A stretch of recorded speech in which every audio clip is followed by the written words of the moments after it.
Entriamo in diretta anche oggi, lunedì 1° marzo. Ben trovati, buongiorno telespettatrici, telespettatori di Antenna 3. Si apre una nuova settimana, un nuovo mese con tante prospettive, tante incognite. Anche per oggi tutti gli aggiornamenti sul fronte della politica, dell'attualità, della cronaca in un Veneto che resta in zona gialla, ma dove preoccupa la curva del contagio. Ieri abbiamo visto immagini di ressa un po' ovunque, dal mare alla montagna, con il solito dibattito che poi si sviluppa. Dicevamo Veneto giallo in una Italia mezza arancione. Fra poco ci collegheremo anche con un esperto dell'Università di Verona per fare il punto. Siamo anche in attesa del nuovo DPCM che regolerà la vita del Paese dal 6 di marzo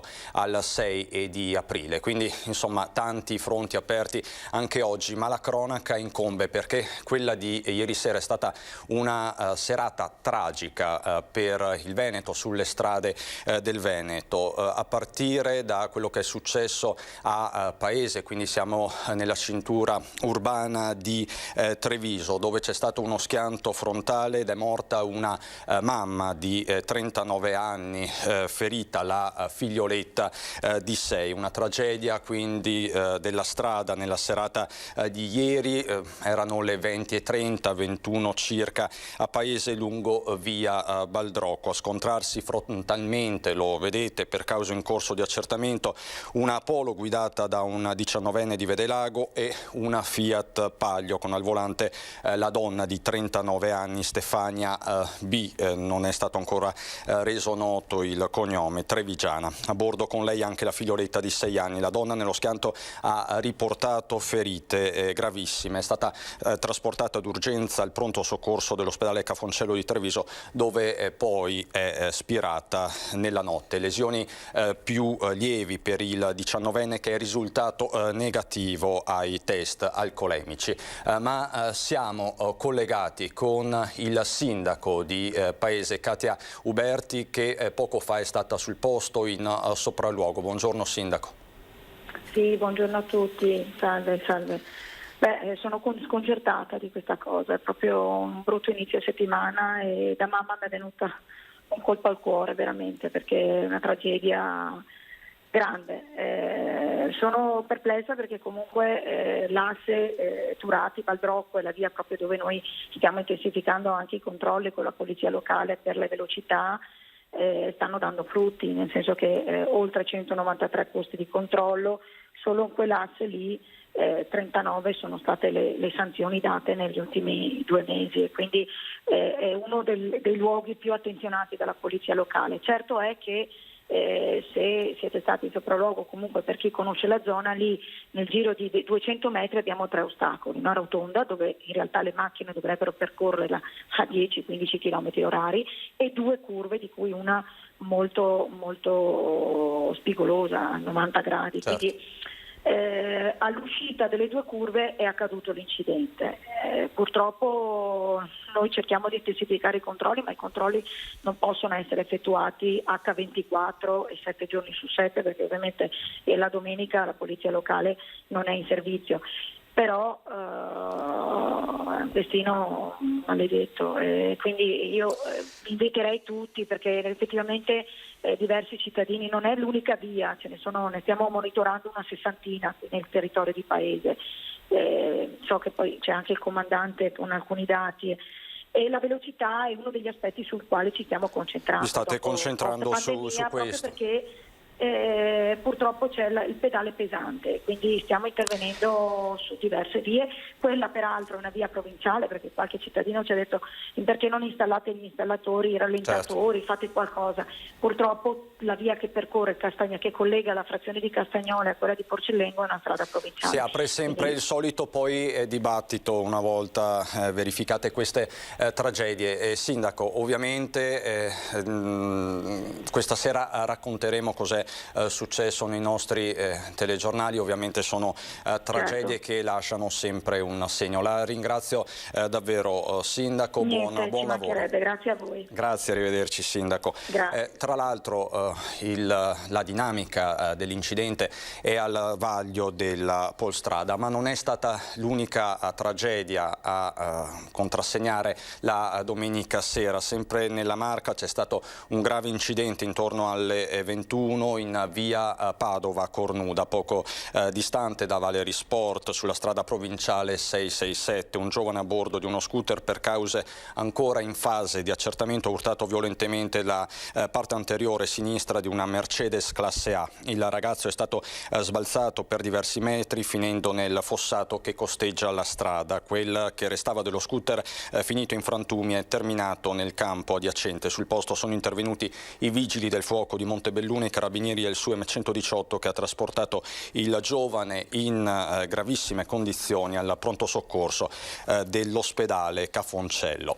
E c'è stata un'altra tragedia sulla strada invece in Polesine, a perdere la vita un ragazzo di 29 anni, Marco Ghirardello, che era in sella alla sua nuova moto, un'Augusta F3, e questo nel giorno del suo compleanno. Con ogni probabilità era proprio il dono di compleanno, quindi una tragedia davvero assurda. Si tratterebbe, secondo le prime informazioni, frutto della ricostruzione dei carabinieri di Castelmassa accorsi sul posto, di una perdita di controllo autonoma. Sono intervenuti anche i personali e il personale del SUEM. Questa quindi la cronaca, vi dicevo, di una domenica davvero tragica.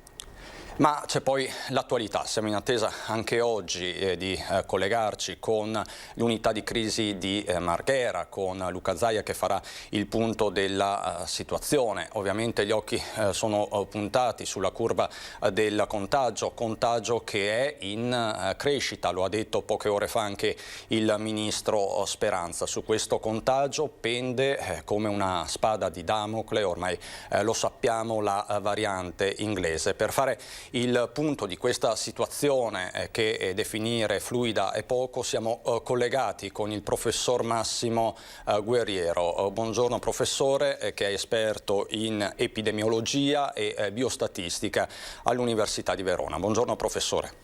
Buongiorno, grazie dell'invito. Professore, a che punto siamo?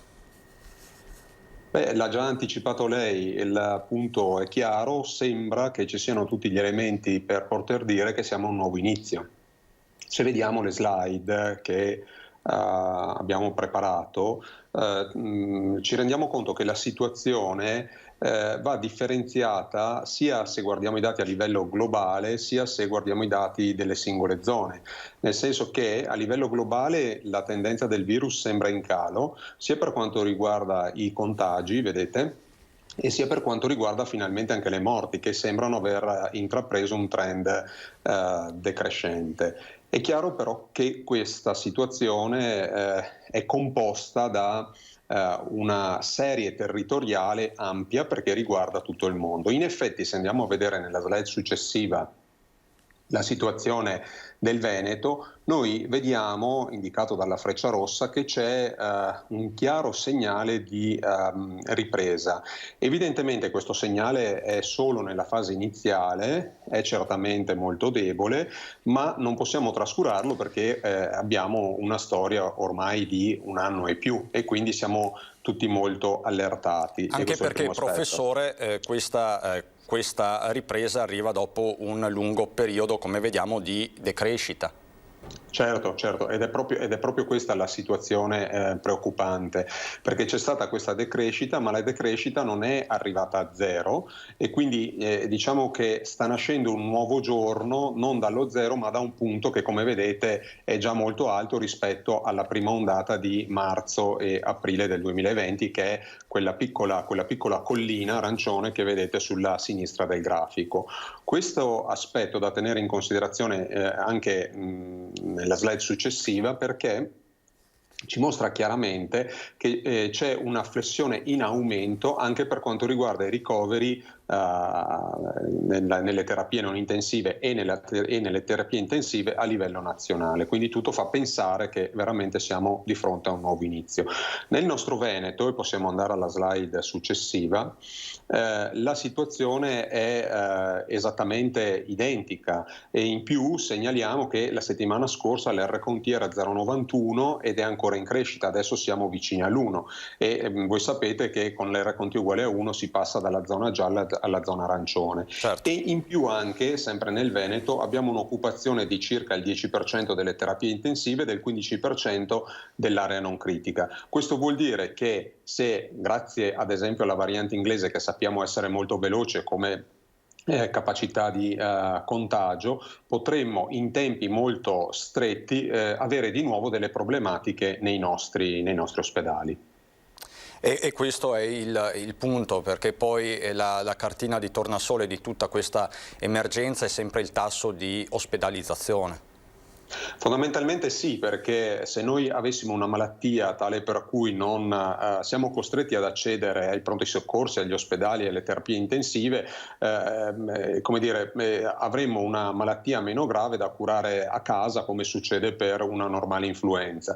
Però abbiamo capito che la malattia Covid-19 non si comporta esattamente così, e all'aumentare del numero di contagi in tempi successivi aumenta anche il numero delle ospedalizzazioni e il numero delle terapie intensive, e quindi purtroppo il numero di decessi, che adesso vedremo nelle prossime slide, è un po' rallentato, ma non è in fase calante nel nostro territorio. Ecco, qui appunto vediamo che c'è la stessa crescita nel Veneto per quanto riguarda i ricoverati con sintomi. Vediamo, andiamo pure alla slide successiva, alle terapie intensive. Vedete che le terapie intensive mostrano quell'appendice nell'estrema destra che punta decisamente verso l'alto, quindi questo è un aspetto da tenere molto attenzionato. E appunto nella slide ancora dopo possiamo andare a vedere la curva della mortalità. Vedete, noi tecnicamente questa la chiamiamo sigmoide perché prende una forma di S, e nella parte in alto a destra del grafico stiamo solo iniziando forse la parte finale di questa S, quindi non c'è ancora un evidente segno che la mortalità sia sul finire. Tra l'altro è sempre molto interessante vedere come crescita del contagio e crescita dei decessi cioè non siano due dati collegati, o meglio sono collegati ma non procedono in maniera simultanea. Non precedono di pari passo, questo lo abbiamo imparato, cioè i decessi come dire, crescono e calano in tempi molto, molto più lunghi, cioè ciò che vediamo oggi in termini di contagio lo vediamo generalmente dopo 10-15 giorni in termini di terapie intensive e quindi di mortalità. Ecco, quindi anche questo diciamo che ci fa capire che non siamo assolutamente fuori dal tunnel, questo è il dato, professore. Assolutamente, assolutamente. Abbiamo sentito alcune voci in questi giorni in cui si diceva vediamo la luce in fondo al tunnel. Certamente il vaccino ci dà l'opportunità di vedere questa luce in fondo al tunnel, ma il tunnel da percorrere, ahimè, è ancora lungo, perché come abbiamo visto le vaccinazioni stanno andando a rilento. Ora non va trascurato il risultato di aver avuto un vaccino in tempi rapidissimi, però adesso abbiamo questo grande problema. Dobbiamo vaccinare tutto il mondo, quindi la macchina è molto complessa, e chiunque nel settore sapeva che tempi brevi sarebbero stati impraticabili, perché quando il problema da affrontare è molto complesso, generalmente abbiamo tempi piuttosto lunghi. Ecco, qui abbiamo la slide, professore, della variante inglese, che ormai incide per il 30%, forse anche di più? Sì, allora diciamo che non abbiamo dati certi sulla quota della variante inglese sul resto del virus, però grosso modo stiamo viaggiando intorno a queste percentuali. Tenete presente che queste percentuali cambiano tutti i giorni, perché la variante inglese si sta diffondendo ed è opinione comune ormai che fra qualche settimana in Italia sarà la variante prevalente. Certamente è una variante a più alta contagiosità, quanto non lo sappiamo, ci sono stati dei lavori scientifici che hanno detto alcuni il 20, alcuni il 50, alcuni il 70%, comunque sappiamo che è più contagiosa, sappiamo che fa aumentare l'R-T anche di un punteggio compreso tra 0,4 e 0,7 e quindi sicuramente rende la situazione del contagio più grave. Non sono certamente noti invece gli effetti sulla mortalità. Qui non abbiamo alcuna stima oggi a disposizione, quindi non sappiamo se questa variante inglese faccia morire di più o ugualmente rispetto a quella precedente. E non sappiamo nemmeno se colpisca di più i soggetti in età scolare o meno, vedo. Ecco, questo è un dato che è molto dibattuto, non lo sappiamo di fatto, adesso abbiamo notizia che l'età media del contagio stia calando, ma io mi sono fatto l'ipotesi che questa età media del contagio stia calando perché le persone di una certa età hanno capito che rischiano grosso se vengono a contatto con il virus e hanno imparato a proteggersi, quindi ecco perché oggi probabilmente la popolazione che abbia almeno 70 anni sia molto più attenta nei confronti del contagio con SARS-CoV-2 rispetto alla prima ondata di marzo-aprile 2020. E poi ovviamente chiudiamo, professore, con la questione del vaccino e dell'efficacia di questi vaccini. Anche questa è una slide che ci ha gentilmente preparato.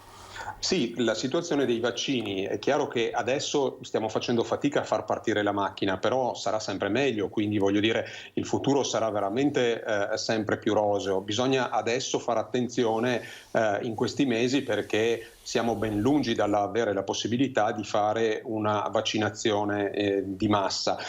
Sull'efficacia dei vaccini non abbiamo più dubbio perché sia quella che noi tecnicamente chiamiamo l'efficacy, cioè l'efficacia che ha il vaccino negli studi randomizzati e controllati, cioè quelli che hanno fatto per portare alla validazione del vaccino che è stata dimostrata essere del 95%, certo.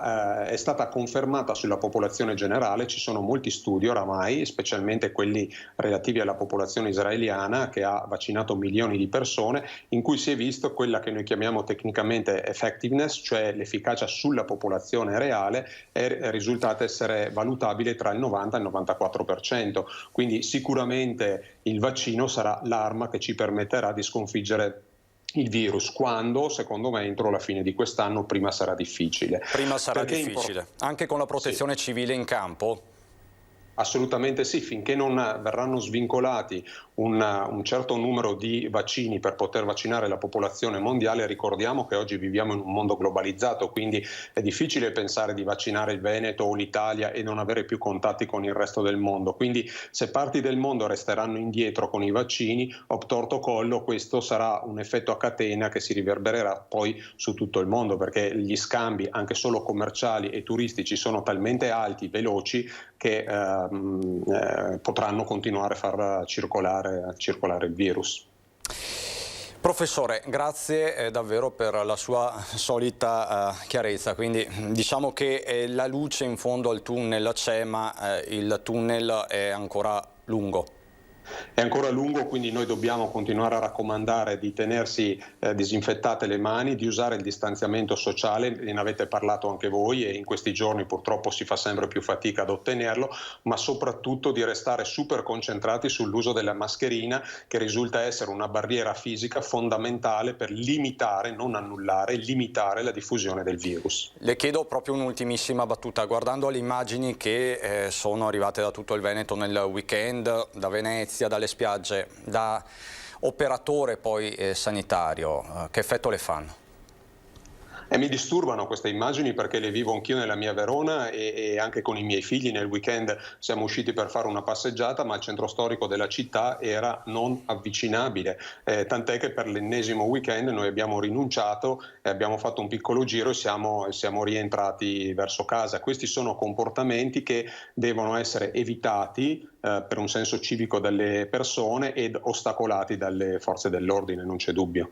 Professor Guerriero, grazie davvero, a presto e buon lavoro. A voi. Grazie a voi. Adesso per noi qualche istante di pubblicità, poi andiamo a Castello di Godego, a più di una settimana dalla tragedia che ha scosso l'intera comunità. A dopo.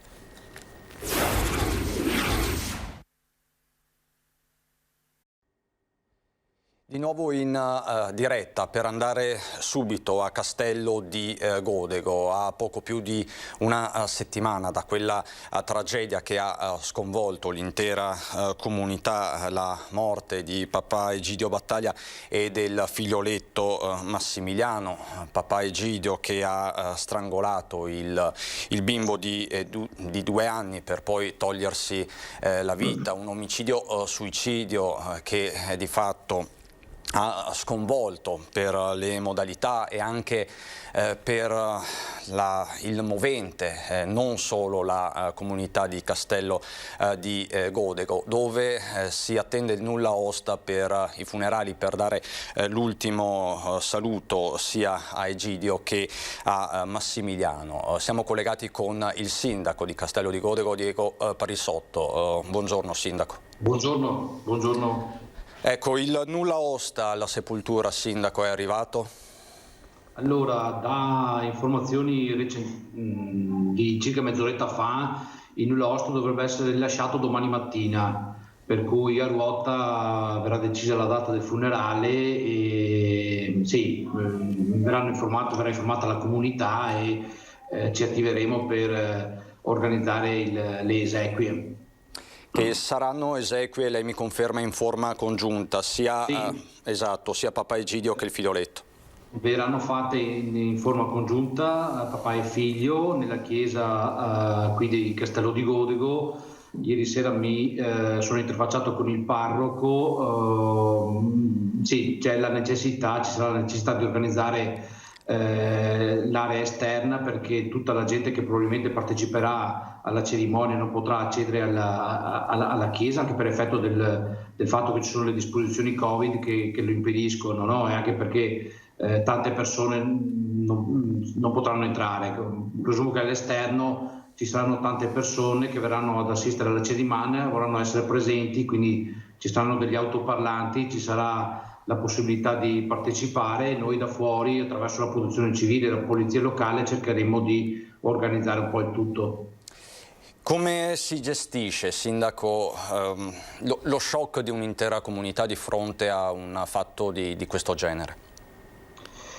Beh, è stato un episodio che ha creato parecchio, la gente ha il morale sotto le scarpe, la gente piange, no? È stato un fatto che ha fatto piangere il cuore di tutta la popolazione. C'è stata parecchia partecipazione anche lunedì scorso, che c'è stato un rosario celebrato nel quartiere dove viveva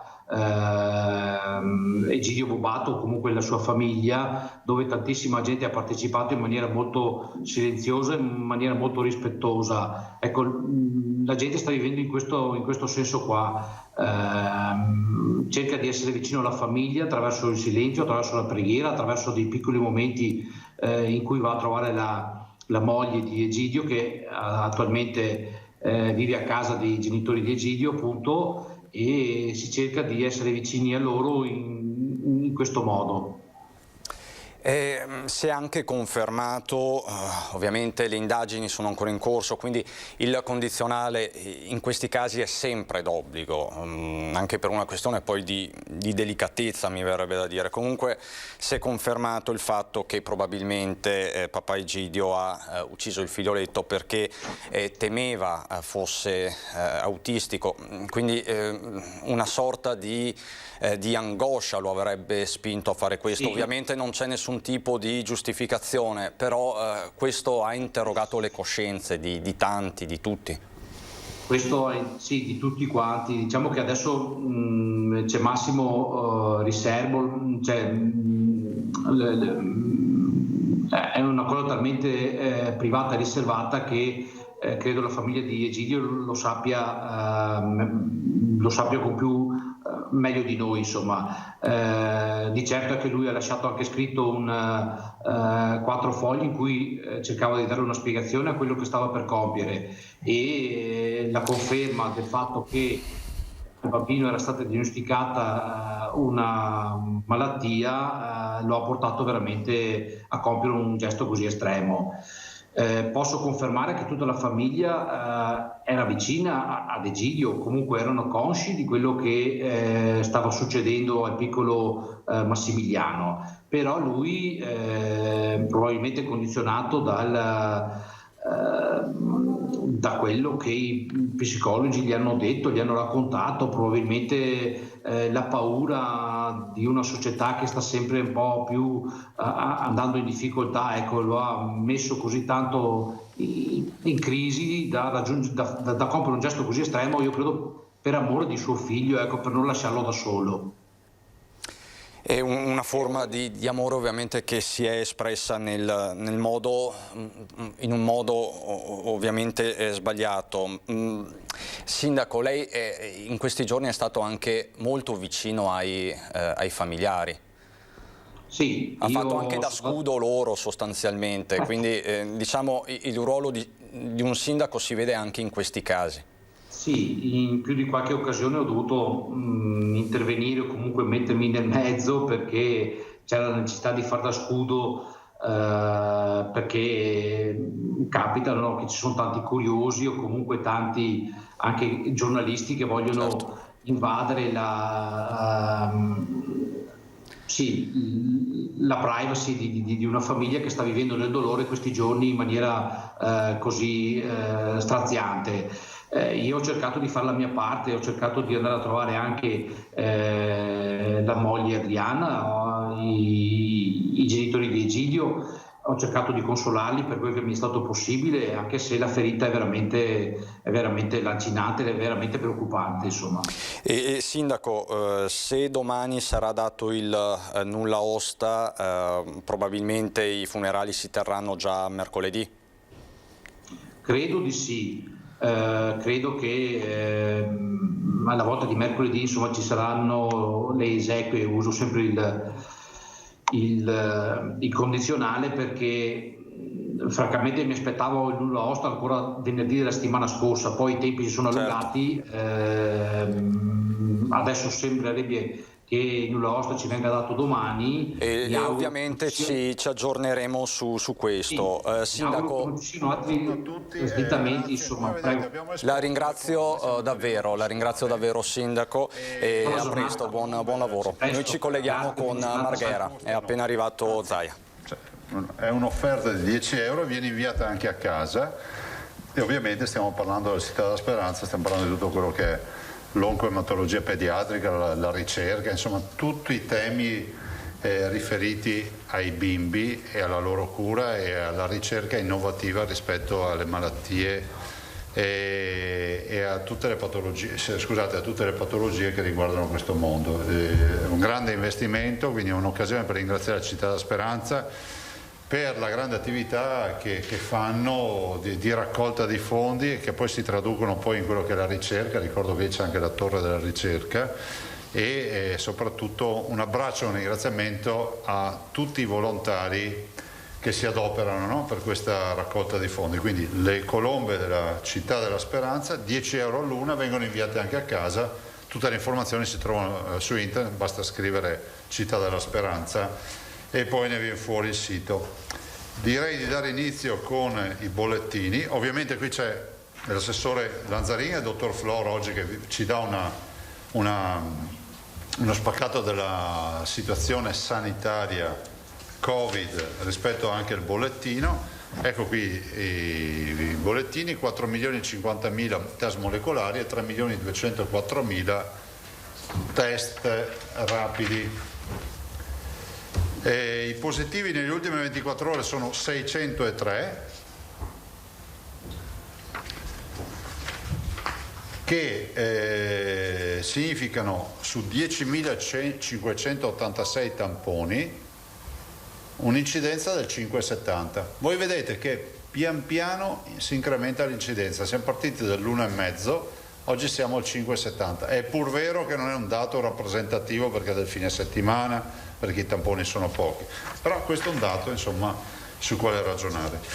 Numero dei positivi 334.250 dall'inizio del contagio. Anche qui vedete che i positivi presenti ad oggi sono 24.910, non calano. Eravamo partiti da 99.000, se vi ricordate, quasi 100.000, e adesso sono da 2 o 3 giorni che non calano più perché il numero delle negativizzazioni è inferiore al numero dei positivi che troviamo. I ricoverati totali sono 1.334, ovviamente positivi e negativi assieme, 1.334, e che sono così distribuiti: 1.195 in area non critica, meno 7, e 139 in area di critica, quindi terapie intensive, meno 2. Domani avremo un bollettino più aggiornato su questo fronte, perché il lunedì sapete che è sempre una giornata un po' particolare. Totale dei morti più 5, 9.852, e 16.049 sono i dimessi ad oggi.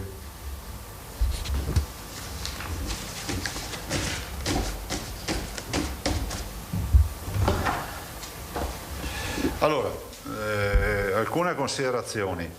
Bene, approfitto intanto per fare gli auguri, così poi passiamo alla parte delle considerazioni. Alla signora Alessandrina Tamburini di Mogliano Veneto, che fa 100 anni, e alla signora Emilia Rita Tiatto di Castelfranco Veneto, che ha fatto il 27 sabato, ha fatto 103 anni.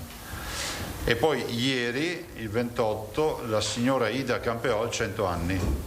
Immagino che la Ida Campeol sia di Treviso, non si sa. No.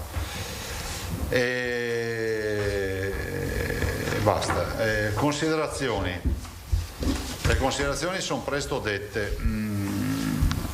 Abbiamo sostanzialmente, come vedete, l'Italia si sta colorando di arancione.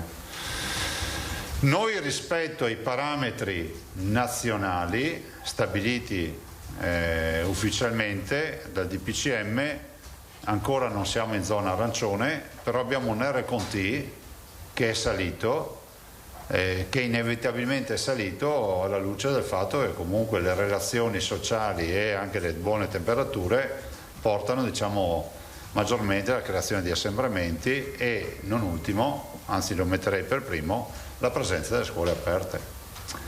Vi ricordate quando vi dicevo all'inizio di febbraio i conti, i bilanci li faremo a fine febbraio? Ci siamo arrivati.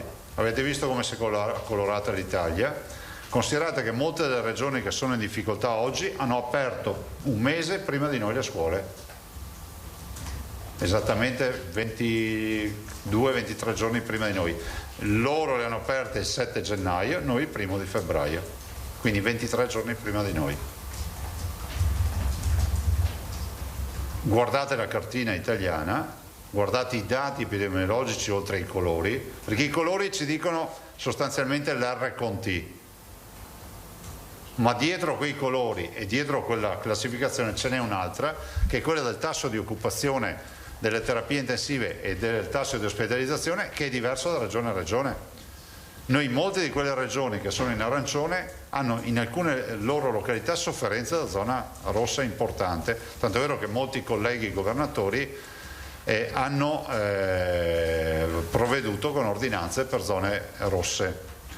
Allora, sapete, io penso che la correlazione con la scuola ci sia fino in fondo, ma non perché lo dico io o lo diciamo noi, perché è tutta la letteratura scientifica che lo dice. E neanche perché i ragazzi hanno delle colpe particolari, i ragazzi non hanno nessuna colpa. Se noi avessimo una popolazione di 700.000 persone di 50 anni, insomma miei coetanei, che tutte le mattine andassero, si ritrovassero gruppi di una ventina, si sedessero in aule e stessero lì 5 ore chiusi in quelle aule, probabilmente noi dovremmo dire che quel contesto epidemiologico diventa un contesto importante per il coronavirus. I ragazzi poi hanno, diciamo, una particolarità, che spesso hanno cariche virali alte, che non sono, magari sono asintomatici, e quindi c'è il rischio concreto, ma lo si vede dal contact tracing, che si sposti l'infezione da una famiglia all'altra. Il punto di snodo sia la scuola, dove c'è il passaggio del testimone del virus. Guardate, questa è esattamente una ricostruzione molto semplice di quello che dice la letteratura scientifica. Sto parlando di scuola e non sto parlando di mezzi di trasporto, non vi parlo delle stazioni delle metropolitane, degli autobus, dei treni, degli spiriti, non vi parlo di nulla, vi sto parlando di quello che è la base, no? Poi a questo ci si aggiunge tutto il corredo. Sapete, siamo in un paese nel quale, se tu dici di chiudere una scuola, che è una sconfitta, guardate, cioè una persona non si mette a governare una regione o un paese pensando che la sua attività sia quella di chiudere. Cioè noi nasciamo perché la nostra attività è quella di aprire e non di chiudere. Quindi chiudere una scuola è una sconfitta. Io vi cito spesso Victor Hugo, che diceva: quando apri una scuola chiudi un carcere, no? Quando apri una scuola chiudi le porte di una prigione. Io penso, ma non perché i nostri siano ragazzi problematici, perché comunque è la sublimazione della formazione della società, dell'individuo, della nuova classe dirigente, di quello che saranno le future generazioni. Quindi la scuola è come l'aria, questo è poco ma sicuro, è ossigeno, e quindi la scuola va vissuta in presenza. Però vi dico, non può neanche passare l'idea che chi chiude una scuola ha l'anello al naso e chi invece la vuole tenere aperta, anche per condizioni e questioni ideologiche, rappresenta il mondo intellettuale. Non è così, a me spiace. Cioè, se si chiude o non si chiude il mondo delle scuole è perché ci sono delle indicazioni di natura scientifica e sanitaria. Cioè, è come se noi decidessimo di ricoverare delle persone e ci fosse la protesta perché il medico ha previsto il ricovero. Se uno sta male deve essere curato. Quindi sulla scuola noi non abbiamo una posizione precostituita, ci mancherebbe, però abbiamo l'obbligo dell'obiettività. Perché vi dico questo? Perché ho visto, voi sapete che io ho chiesto personalmente il famoso parere del CTS. Se in questo paese si parla del parere del CTS sulla scuola, è perché l'ha chiesto il sottoscritto. L'ho chiesto ufficialmente lunedì scorso, quando abbiamo fatto? Forse no, sabato scorso, quindi ormai 9 giorni fa, al ministro Speranza e al ministro Gelmini durante l'assemblea con le regioni, le autonomie locali. È stata accolta questa mia richiesta perché noi non abbiamo neanche gli elementi per avere, diciamo, un parere che sia un parere che guarda dall'altro questo paese. Allora, ne abbiamo uno di empirica, una lettura empirica ce l'abbiamo in diretta, se volete, che è quella che vediamo che chi ha aperto le scuole prima di noi le sta chiudendo, e vediamo comunque che chi le tiene aperte in parte le ha già chiuse. Perché oggi le ordinanze, se andate a vedere le ordinanze dei colleghi, sono ordinanze di chiusura dei plessi scolastici. Cosa che non facevamo, se ci pensate, in altre occasioni. Quindi noi abbiamo l'obbligo di mettere in sicurezza i ragazzi e le loro famiglie, punto. Immagino ci sarà tra oggi e domani un incontro ancora con il governo. Io ho visto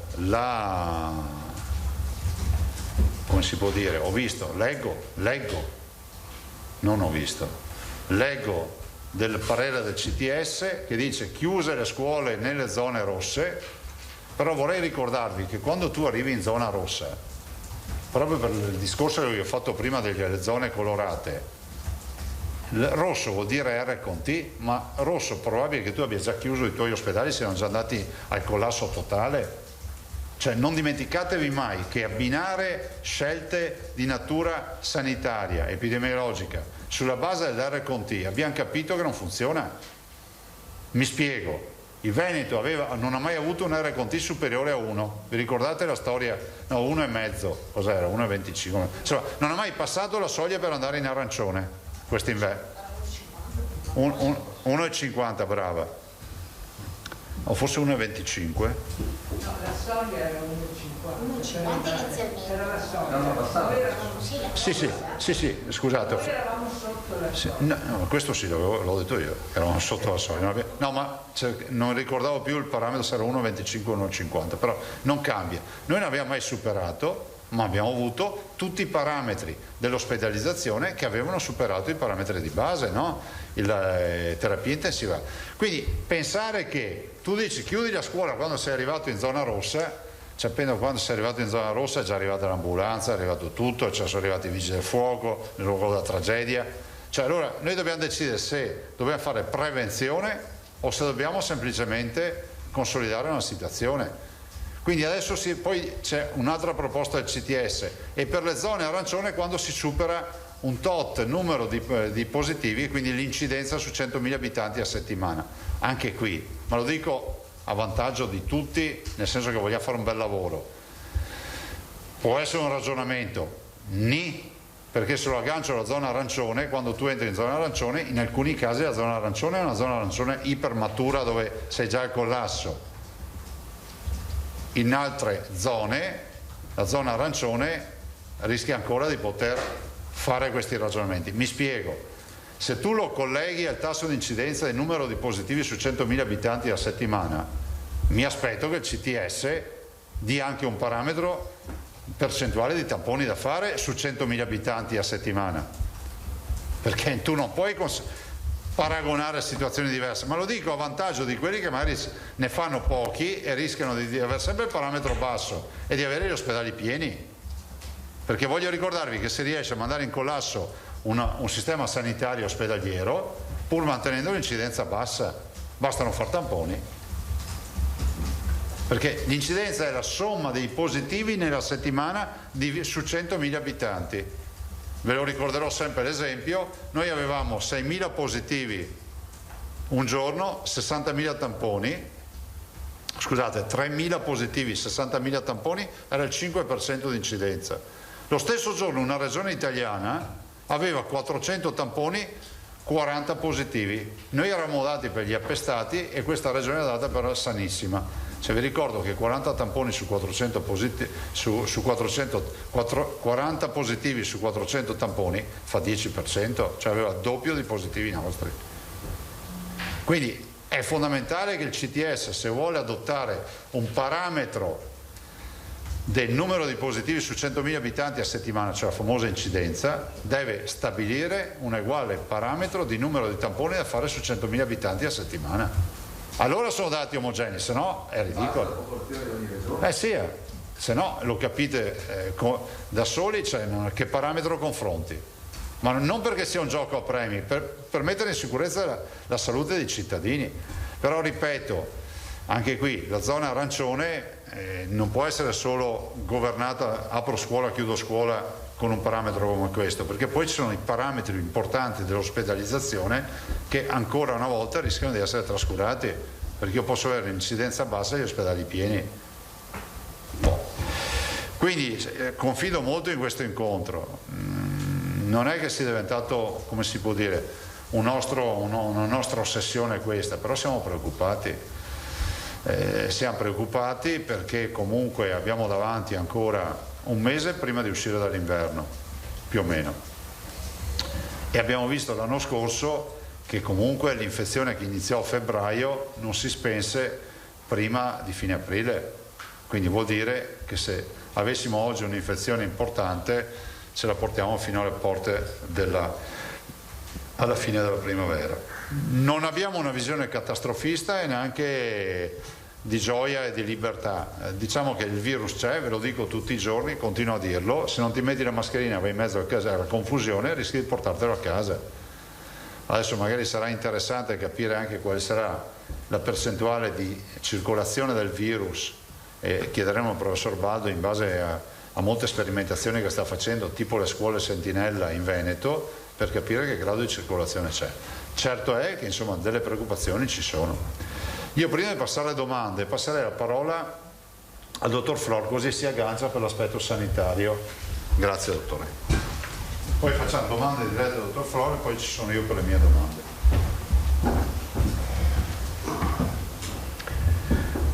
Buongiorno. Allora, l'aspetto sanitario visto oggi, visto stamattina, fatto 100, il massimo che abbiamo avuto era il 31 dicembre, oggi sulla rianimazione siamo a 25, perché esattamente avevamo avuto 400 casi, oggi ne abbiamo 99 positivi in rianimazione. Non siamo in calo, siamo in crescita, di poco, ma siamo in crescita. Nell'ultima settimana noi avessimo avuto il trend precedente saremmo andati a 60, invece siamo a 99, perché non solo non siamo calati, ma siamo anche cresciuti di 8-9 malati, 10 malati nel differenziale entrati-usciti. Quindi continuiamo a dimettere, ma sono di più quelli che entrano di quelli che escono da rianimazione. Lo stesso discorso vale sui malati dei reparti non intensivi, dove siamo in leggera crescita, leggerissima. Allora, abbiamo i numeri dei positivi complessivi che non cala, ma lentamente cresce. Abbiamo il numero dei positivi al tampone che lentamente cresce, abbiamo i numeri dei ricoverati che lentamente crescono. Noi oggi abbiamo numeri molto bassi, con i numeri che abbiamo oggi è impensabile chiudere. Ecco, questo è il ragionamento che ha fatto il Presidente. Cos'è che aspettiamo? Di avere i numeri alti? Allora, è indubbio, i segnali che abbiamo sono quelli di una ripresa di malattia. Ce l'abbiamo sia nei positivi che troviamo sul territorio, ce l'abbiamo sulla percentuale dei tamponi, ce l'abbiamo sulla percentuale dei pazienti che si ricoverano e che vanno in terapia intensiva. Abbiamo l'RT che cresce. Noi siamo lontanissimi dagli numeri che chiederebbero la chiusura delle scuole. Ma non possiamo pensare di arrivare a quei numeri per muoverci. Forse dobbiamo avere una revisione di quei parametri, perché quello che ho detto oggi, i numeri che sono richiesti sono numeri che noi a breve non raggiungeremo. Insomma, no? Allora bisogna che ragioniamo seriamente su cosa fare. Noi stiamo monitorando, io vi ho detto anche la settimana scorsa, stiamo monitorando con grande attenzione qual è l'andamento della malattia. Se vediamo che l'andamento si stabilizza sui numeri di oggi, continuiamo con tutte le operazioni di prevenzione a tutti i livelli, insomma, no? Dalla capacità di testare, dalla capacità di fare tracing e di continuare a sorvegliare. Se c'è qualche episodio in un posto singolo, magari quel posto singolo lo dobbiamo chiudere, perché se succede questo lo dobbiamo fare, ma poi vogliamo vedere qual è l'andamento complessivo e anche speriamo proprio che l'andamento non abbia un'accelerazione tipo quella che ebbe a fine ottobre. Noi oggi siamo più o meno con i numeri nella situazione di fine ottobre, dove eravamo tutti molto tranquilli, con che vedevamo i numeri che crescevano, ma il nostro numero oggi è quello. Ecco. Allora non siamo né qui a gridare al lupo, ma neanche stiamo tranquilli. Certo che rispetto al 31 dicembre la situazione e la pressione sugli ospedali è tranquilla, ma abbiamo sempre più di 1000 malati ricoverati, quindi una grande attenzione. Possiamo dire due parole sui vaccini per dare un po' anche un quadro di come siamo. Allora, noi oggi, da domani, a seconda degli arrivi, somministreremo tutti i vaccini che arrivano, perché ci siamo fatti la famosa scorta dei 21 giorni. che sono il richiamo, no? Quindi noi adesso possiamo somministrare tutto quello che ci arriva perché abbiamo in casa e aggiorniamo la scorta per poter garantire il richiamo di 21 giorni con Pfizer e Moderna. Lo stesso con abbiamo fatto AstraZeneca, abbiamo fatto la scorta in base ai vaccini che sono arrivati finora e voi sapete che lì si va a 12 settimane, ma comunque direi d'ora in avanti possiamo pensare di accelerare molto con le somministrazioni perché abbiamo accantonato tutto quello che dobbiamo tenere per garantire il richiamo chi vacciniamo con la prima dose. Quindi mi viene da dire che insomma molliamo un po' i freni, possiamo vaccinare a pieno adesso, no? Sicuramente abbiamo vaccinato, non abbiamo mai più vaccinato 9.000 persone al giorno. Ora dipende dalla disponibilità dei vaccini, ma potremmo vaccinarne anche molto di più, insomma.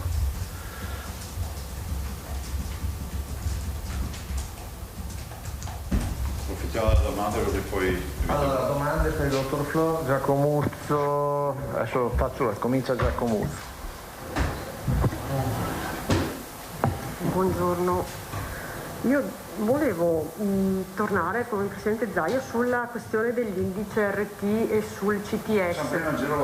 Prima con il dottor Flo. Sì, allora, sui vaccini avevo in animo di chiederle... Sì. Avevo in animo di chiederle questo, per quanto riguarda la vaccinazione sui... Non sono vicina. Per i medici di base. Quando cominceranno i medici di base in Veneto a vaccinare? Ci sono già... forse per la Lanzarin, chiedo scusa, e vabbè, allora poi vado con l'altra con... No, rispondo subito che sarà una domanda. Abbiamo fatto un primo incontro stamattina, ho fatto una videoconferenza con le sigle FIMG, SNAMI, eccetera, stamattina.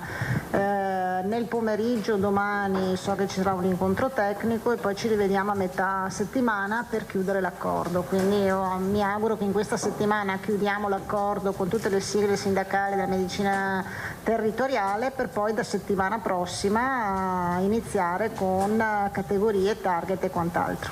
C'è l'accordo nazionale, ricordiamo. Sì, noi calchiamo l'accordo nazionale poi sul livello regionale, certo. Quindi questa settimana si chiude il regionale? Sì, c'è stato un primo incontro interlocutorio stamattina con una bozza che gli viene fornita di accordo in giornata e poi ci rivediamo a metà settimana. E quindi la settimana prossima ci sa dare anche l'indicazione su come concretamente si muovono, perché adesso è presto. Vediamo, appena abbiamo chiuso l'accordo con loro, vediamo da quando partono, le modalità quindi a domicilio nel proprio ambulatorio oppure in centri vaccinali e anche i target che pensiamo e con loro stiamo discutendo per affidarli. Okay. Dottor Froi, invece per quanto riguarda l'ospedalizzazione, i tassi sono bassi, siamo ritornati nel modello a scala di 5 di gravità, a che fase? Siamo nella seconda fase, fase 2. Siamo seconda fascia.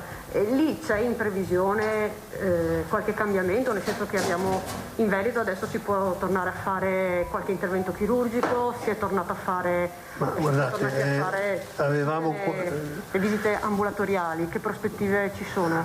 Che avete in animo qualcosa? Sull'ambulatoriale abbiamo ripristinato tutto e possiamo cominciare anche stiamo recuperando anche arretrato. Sui ricoveri sono tutti ammessi i ricoveri, non ci sono limitazioni sul ricoveri, abbiamo ancora 100 posti, ma sono 100 posti che abbiamo, i 100 posti attuali occupati dai Covid sono 100 posti che sono aggiuntivi rispetto a quelli che avevamo in epoca non Covid.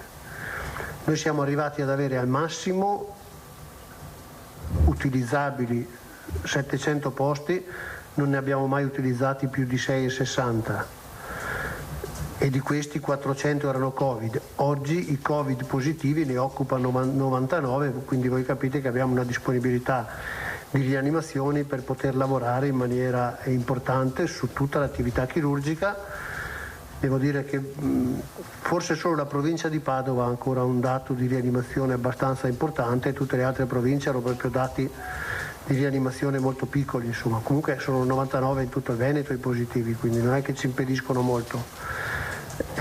Tutta l'attività chirurgica programmata e non in urgenza è oggi possibile erogarla e stiamo lavorando.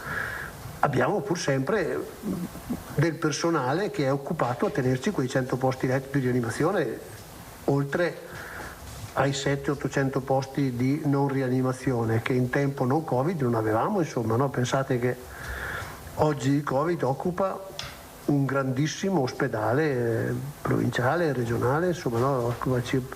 Abbiamo più di 1000 ricoverati collegati col Covid, vuol dire che abbiamo un grande ospedale regionale occupato solo da pazienti Covid, e sapete che l'assistenza Covid richiede anche un po' più di risorse di personale che le aziende normali. Si va avanti così senza timori, almeno per il momento, finché non ci sono... Ma valuteremo, allora domani valutiamo il tema della rianimazione per capire come siamo, insomma, per capire cosa facciamo se aumentasse di nuovo la necessità di posti letto. Al momento non abbiamo criticità grosse.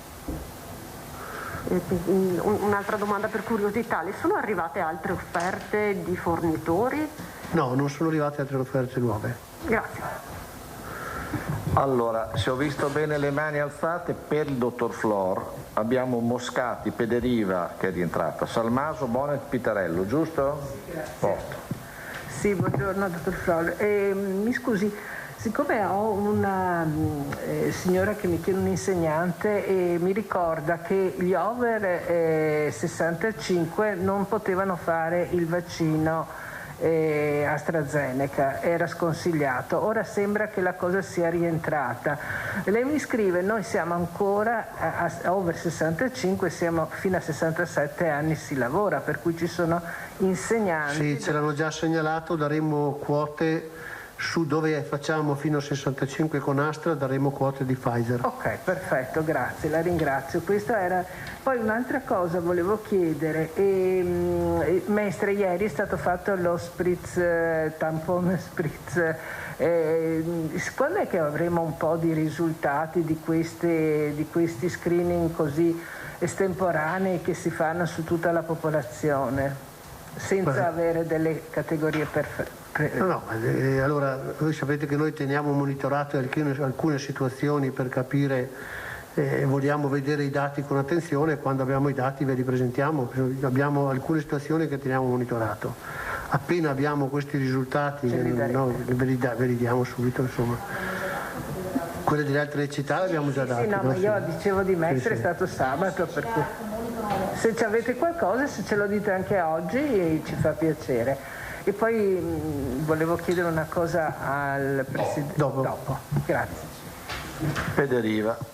Angela Pederiva, Gazzettino, buongiorno direttore. Volevo chiederle, in base alla disponibilità di magazzino e alle forniture che sono annunciate, la stima di capacità ora di somministrazione qual è? Diceva ben più di 9.000 indicativamente? Beh, da qui a fine marzo dovremmo somministrare qualcosa come 350, forse 370.000 dosi. Perfetto. Perché al crescere di Astra dobbiamo accantonare un po' di Astra, anche se ci sono 12 settimane, perché altrimenti la disponibilità che abbiamo è superiore ai 400.000 vaccini in questo mese. Quanto, scusi? Superiore ai 400.000, mantenendoci sempre i 21 giorni di scorta. Certo, ok. Poi la seconda e ultima domanda. Ricordo che finora ne abbiamo somministrato 340-350.000. Perfetto. Quindi 330 l'altro ieri, 340 circa. Rispetto invece alle esplorazioni del mercato già effettuate, si è più mosso qualcosa sul fronte comunicazione del numero dei lotti? No, non abbiamo informazioni. E neanche dalla struttura commissariale avete avuto riscontro? Metti che magari l'hanno mandati a loro. Dalla struttura commissariale siamo fermi su queste posizioni. Grazie. Se ho già il dato, quindi vi rispondo subito su Mestre. Mi ha risposto il professor Baldo subito, quindi insomma puntuale. E allora su 247 tamponi fatti a Mestre hanno trovato 4 positivi. 247, 4 positivi su 247. Perfetto, grazie mille.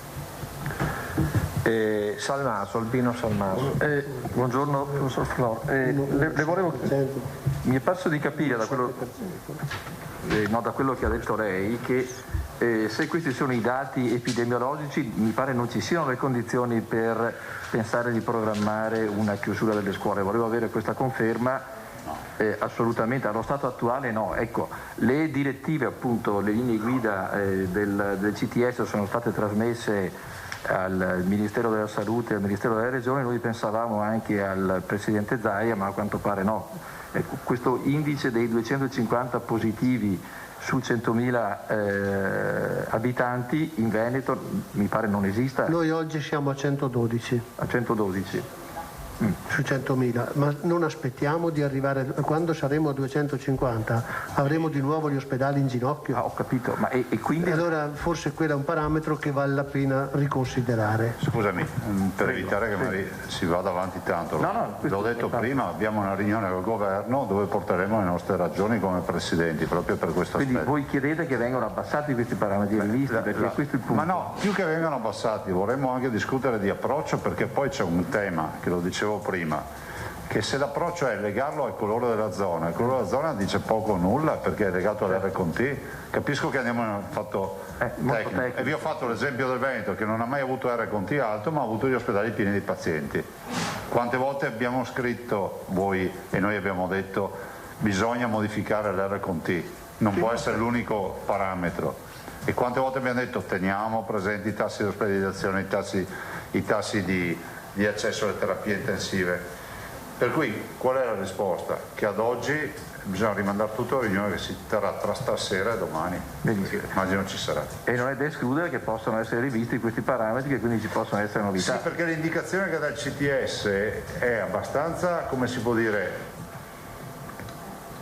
diciamo, lascia abbastanza mano libera, non è ancora definita, diciamo, non è puntuale ma è ancora è un'ipotesi. Quindi vuol dire che lascia spazio alla conferenza di provare a farci un ragionamento. Considerate che è tutto in funzione del DPCM che verrà scritto. Certo. Che siccome scade il 5, oggi il primo, tra domani e dopodomani il DPCM verrà pubblicato. Benissimo, quindi sapremo se vengono modificati. Sì, Albino. Benissimo, grazie. Prego. Ecco, un'altra cosa invece, i giornali sono ovviamente nelle cronache, raccontano questo grande assalto di chiunque abbia desiderio di camminare perché è scoppiata la primavera in qualsiasi luogo, nelle spiagge, nelle città. Ecco, questo fattore vi preoccupa? Come esiste una forma di controllo al di là degli inviti, degli appelli giusti che lei fa alla moral suasion, che sono estremamente interessanti ma poi purtroppo vengono vanificati da folle incredibili che si incontrano nei luoghi più disparati? È un'esigenza umana e legittima, però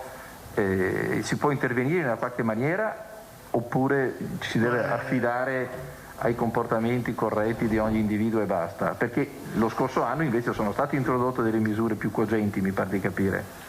Sì, io credo che dovremmo ricordare che l'anno scorso, esattamente un anno fa, l'epidemia è scoppiata e esplosa nel mese di marzo.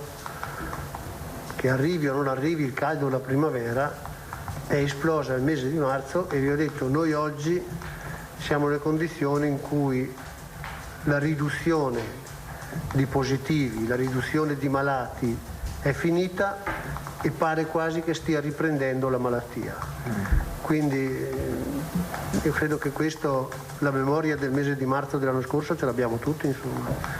Eravamo in un lockdown che forse qualcuno non se lo ricorda, ma non si era giustificati per uscire di casa e andare a lavorare neanche a piedi, 5 minuti a piedi, perché bisognava documentare la motivazione, no? E quindi... Certo.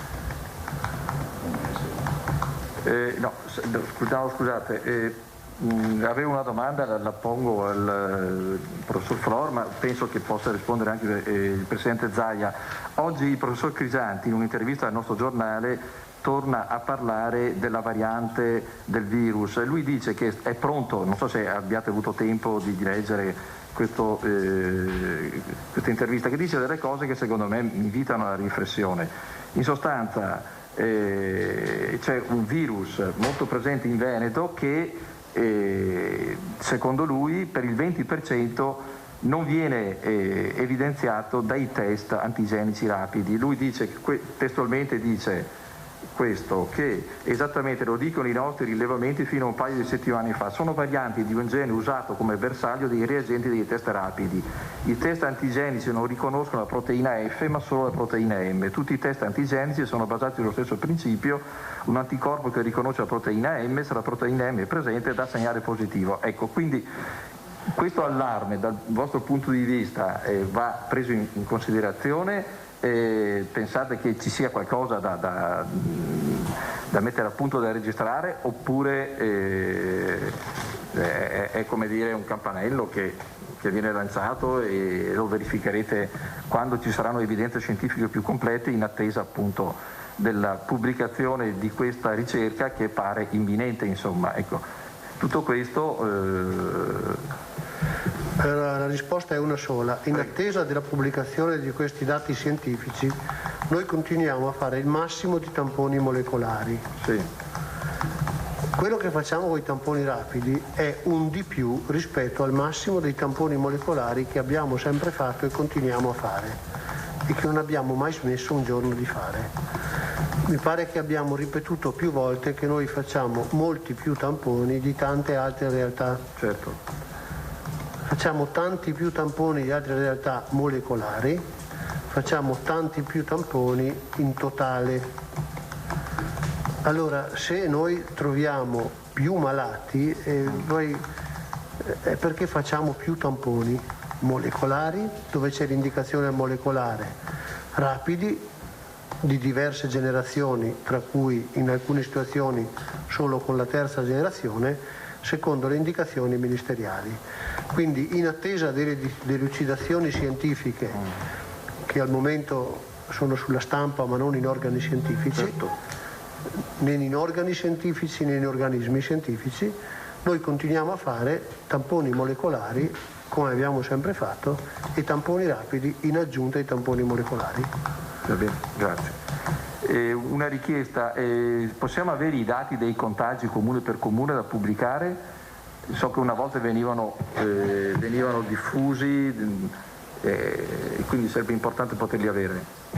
No, li abbiamo per provincia. Per provincia? Sì, noi li pubblichiamo per provincia. Il singolo comune ha i suoi dati, nel senso che la prevenzione di ogni singola USLA li dà il singolo comune che sa quanti positivi ci sono, ma è un rapporto tra... Come struttura centrale non li abbiamo mai diffusi. Va bene, scusate allora. Benissimo.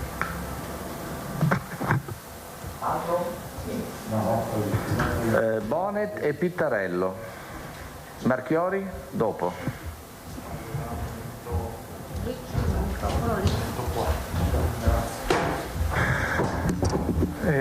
Sì, buongiorno Flor. Allora, volevo capire, perché io ricordavo che avevamo scritto che erano 600.000 le dosi previste in base al report che ci ha dato il dottor Mongillo questo mese, che dovrebbero arrivare. Sì, le 600.000 partivano dai 50.000 consegnati il 22 febbraio. Sì, giusto, l'ultima di febbraio. Certo. Quindi quei numeri li lì abbiamo anche consumati, no? Sono confermati, certo. Ok.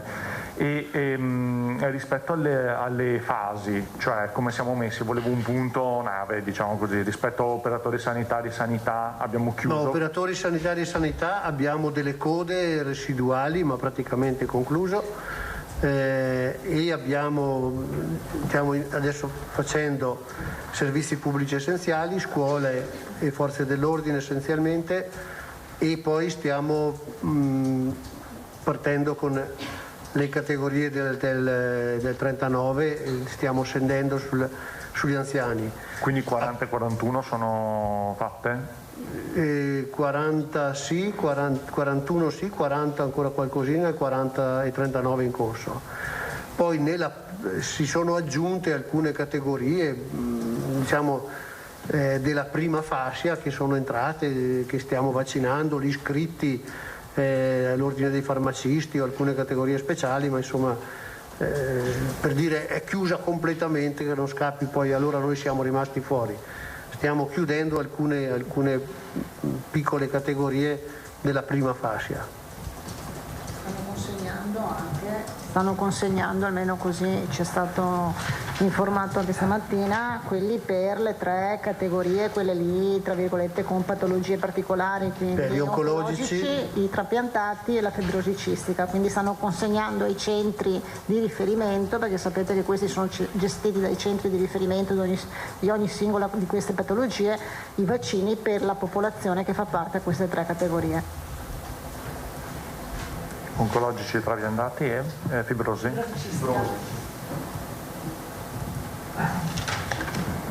Ok, va bene, grazie. Pitarello. Sì, Marco ha anticipato parte di quello che volevo chiedere, quindi chiedo solo una puntualizzazione. Avete riprogrammato dunque sui 21 giorni di scorta la scorta dei vaccini. Qual è che può essere lo scatto effettivo per poter far mollare un po' il freno a mano nella programmazione? Cioè, numericamente quanto deve crescere? Guarda, allora, noi oggi abbiamo la certezza che se non arrivano vaccini per 3 settimane garantiamo tutti i richiami. E questo era quello che bene o male dovevamo cautelarci, perché se capitasse quello che è capitato a fine gennaio, noi eravamo che avremmo avuto da fare il richiamo solo al 50% di quelli che avevamo fatto la prima dose, no? Allora oggi ci siamo, a quelli che ad oggi hanno avuto la prima dose, noi abbiamo la certezza di aver accantonato anche la seconda dose. Avendo una scorta di 21 giorni di fatto vuol dire che noi adesso possiamo utilizzare in pieno quello che ci arriva, no? Accumuleremo invece di tenerci il 50%, magari ci terremo un 30, un 20 se i numeri crescono se i numeri di vaccino crescono molto, perché lo zoccolo duro delle 3 settimane ce l'abbiamo garantito. Bene, a questo bene, vai. Marchiori, pensavo fosse per il Presidente. Anche per il Presidente, ma adesso per il Dottor Floro, l'assessore Lanzarin, decidete voi.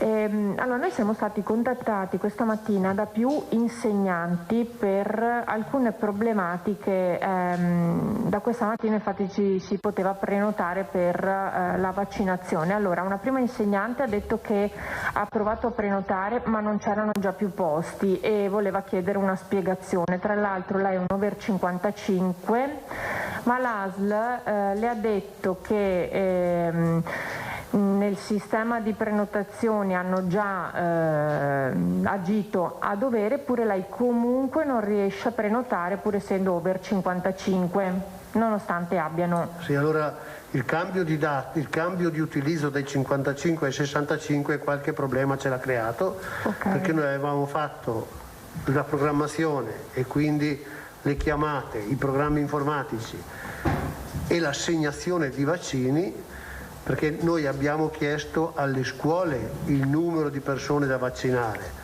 Adesso bisogna che riprendiamo i numeri, ma comunque tranquillizzo perché stiamo reimpostando tutto sul 65 e penso che già entro domani tutte le scuole che sono state già contattate per avviare la vaccinazione, addirittura c'è anche un'ipotesi che partiamo proprio dal 65 anziché facciamo tutto un istituto ma partendo proprio dal 65 a scendere. Va bene, poi ne ho un'altra, nel senso che parecchi insegnanti invece ci hanno scritto dicendo che avevano segnalato di avere delle patologie nel modulo di iscrizione vaccini come appunto richiesto, eppure dicono che sono stati saltati nella lista rispetto invece a colleghi che non avevano patologie e chiedevano una spiegazione in merito. Più di qualcuno ce l'ha segnalato. Sì, Astra ha alcune precise controindicazioni alla vaccinazione. Oltre all'età ha alcune condizioni di salute per cui quelli che non potranno essere fatti con Astra saranno fatti con Pfizer. E quindi cosa devono fare? Niente, li richiama la scuola, noi diamo la scuola ci dà l'elenco delle persone che non hanno potuto vaccinare e diamo i vaccini di Pfizer. Ok, e poi ce n'è un'altra, perché a questo punto sempre forse di sistema informatico si tratta. Ci ha telefonato sempre un telespettatore chiedendo se il fascicolo elettronico sanitario ha dei problemi, perché sembra non funzionare, nel senso che lui è stato in ospedale, aveva delle problematiche gravi e non sono riusciti a consultarlo quando in realtà c'è tutta la sua cartella clinica, proprio perché dicevano ci fossero delle vedere difficoltà. il caso, non mi risulta che oggi noi abbiamo problemi di fermo col fascicolo sanitario elettronico. Ok, va bene. Grazie. Scusi, se mi è possibile, un'altra domanda ancora sui vaccini. Oggi pubblichiamo il testo in estrema sintesi di un'interpellanza presentata in Consiglio regionale da 2 consiglieri regionali di Forza Italia, una è la Venturini Padovana. Bene, lei sostiene che a Belluno i farmacisti siano già stati vaccinati dalla USL 1 Dolomiti, cosa che invece non si è verificata con la stessa procedura, urgenza e tempestività nelle altre USL. No, nell'ultima circolare che abbiamo mandato... Lei pone la questione, dice è ogni singola azienda che decide sulla base della disponibilità o esiste una direttiva unica che va interpretata? Sulla priorità, nel senso, se qualcuno ha fatto prima i dentisti piuttosto che i farmacisti, non l'abbiamo messa noi, c'era tutto il comparto sanitario, quindi può essere che qualcuno abbia messo i farmacisti prima di questi, ma comunque li facciamo tutti, tranquillizziamo, noi abbiamo dato indicazione di farli tutti. Quindi è ogni singola azienda che decide però. Sulla priorità. Ma no, ma non è singola, scusate un attimo, è come dire se facciamo prima i medici o gli infermieri in un reparto. Vengono chiamati tutti. No? E nel giro di un paio di settimane non ci sarà più traccia di persone da vaccinare di queste categorie. Ma non c'è se viene prima l'infermiere, il medico, l'anestesista o il pediatra, vengono vaccinati tutti nella prima fascia, non possono essere vaccinati tutti lo stesso giorno. Poi può darsi benissimo che l'USL abbia chiamato prima i dentisti e abbia chiamato dopo i farmacisti. Neanche dagli elenchi che avevano, nel senso avevano gli ordini professionali, può darsi che siano andati uno dietro l'altro in base agli ordini professionali che gli sono arrivati. No, certo, ma mi ho riferito a quello che ho scritto. Sì, va bene. Grazie per la risposta. E a questo punto le domande al Presidente. Sì. Moscati, Marchiori, ora devo ricordare una roba sui vaccini, che noi stiamo vaccinando dal 41 in giù, cioè in su, scusate, ma stiamo anche vaccinando, e questa è la novità, gli under 110, nel senso che stiamo... Quindi, dal 41 si va scalando, no? Dalla settimana prossima, e quindi noi però abbiamo preso i 2 estremi, l'anno 41 e i 110 anni, in modo tale che li facciamo ricongiungere dalla settimana prossima, quindi avremo i centenari che entrano in vaccinazione, centenari, e poi giù a scendere i novantenni e quello che è. Sono tutte fra l'altro classi di età non affollatissime e quindi riusciamo ad andare via veloci. Allora, l'ordine Moscati, Marchiori... Che qui si va solo di Pfizer e Moderna, e se avessimo avuto AstraZeneca sarebbero stati altri numeri. Allora, Moscati, Marchiori, Pitarello, Giacomuzzo e Bonet. E Salmaso adesso. Era prima, scusami, non ti ho visto. Sì, buongiorno Presidente. Buongiorno. Parlando sul discorso della scuola, ieri mi pare, adesso non ricordo se ieri o l'altro ieri, il Presidente Fedriga aveva detto, parlando soprattutto di questo, aveva espresso una sua considerazione di cui ha detto mi prendo la responsabilità, dicendo che sono state fatte delle chiusure ideologiche, riferendosi al fatto che la scuola, nonostante evidenze scientifiche eccetera eccetera, che sappiamo che è stata chiusa aperta, mentre per esempio, e questo esempio lo faccio io, lo sci non è mai stato aperto, per cui non c'era nessuna evidenza che potesse essere fonte di contagio. Sono state fatte queste scelte che secondo lui erano ideologiche, cioè non si può toccare la scuola. Lei ha detto, la capovolta l'ha detta, noi siamo quelli dell'anello al naso, però il concetto diciamo che è un po' simile a quello espresso dal Presidente Fedriga, o sbaglio? No, nel senso che è chiara la nostra posizione, l'abbiamo detto fin dal primo giorno, cioè noi non ne facciamo una questione ideologica, cioè se si tratta di chiudere le scuole lo si fa semplicemente per un aspetto sanitario, cioè sarebbe una follia che qualcuno lo facesse per una questione ideologica, piuttosto c'è qualcuno che lo legge in maniera ideologica. Era il contrario, ovviamente. Sì, no, ma ho capito la domanda, c'è invece chi si è messo di traverso ponendo solo una questione ideologica. Poi c'è ovvio che è un fatto grave chiudere le scuole, però vorremmo anche ricordare che se è grave la situazione sanitaria bisogna affrontarla con misure straordinarie, se no ieri abbiamo avuto 17.000 persone che hanno utilizzato il treno su Venezia, do un dato, no? Abbiamo visto gli assembramenti. Poi capite, è difficile spiegare ai signori che si occupano di spettacoli viaggianti, che sono fermi da marzo, che non possono neanche avere un minimo di attività, sono veramente tirati con le risorse e penso a moltissime altre attività che gli assembramenti non si possono fare, quindi una fiera, una sagra non si può fare. Capite? È tutto un fatto di parallelismi dopo, no? Perché lui sì e io no, punto di domanda. Quindi allora dobbiamo avere un approccio che sia un approccio scientifico. Va bene, ecco, invece sul dato che ha appena dato l'assessore Lanzarini, io ho calcolato l'incidenza dell'1, cioè 1,7. 1,6 e qualcosa. Per cui diciamo che rispetto all'incidenza che calcoliamo sui tamponi, questa è stata fatta su una popolazione diciamo generica, cioè non chi va a farsi il tampone perché ha dei contatti o questo o quello eccetera, per cui assolutamente generica. L'incidenza mi sembra abbastanza bassa. Sì, dirò anche un'altra cosa, adesso non spetterebbe a me a dirlo perché il dottor Flor che è l'esperto di queste robe, però prima sentivo le domande sull'utilizzo dei tamponi, cioè nessuno si è ricordato di una cosa, che il professor Baldo ha fatto una sperimentazione che per quanto limitata sia comunque ha avuto 597 persone testate con l'antigenico e poi confermato col molecolare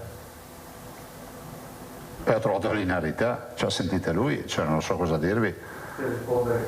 No, nel senso che a me risulta che il professor Baldo abbia usato terza generazione. Sì, ma è un antigenico. Antigenico. È un antigenico.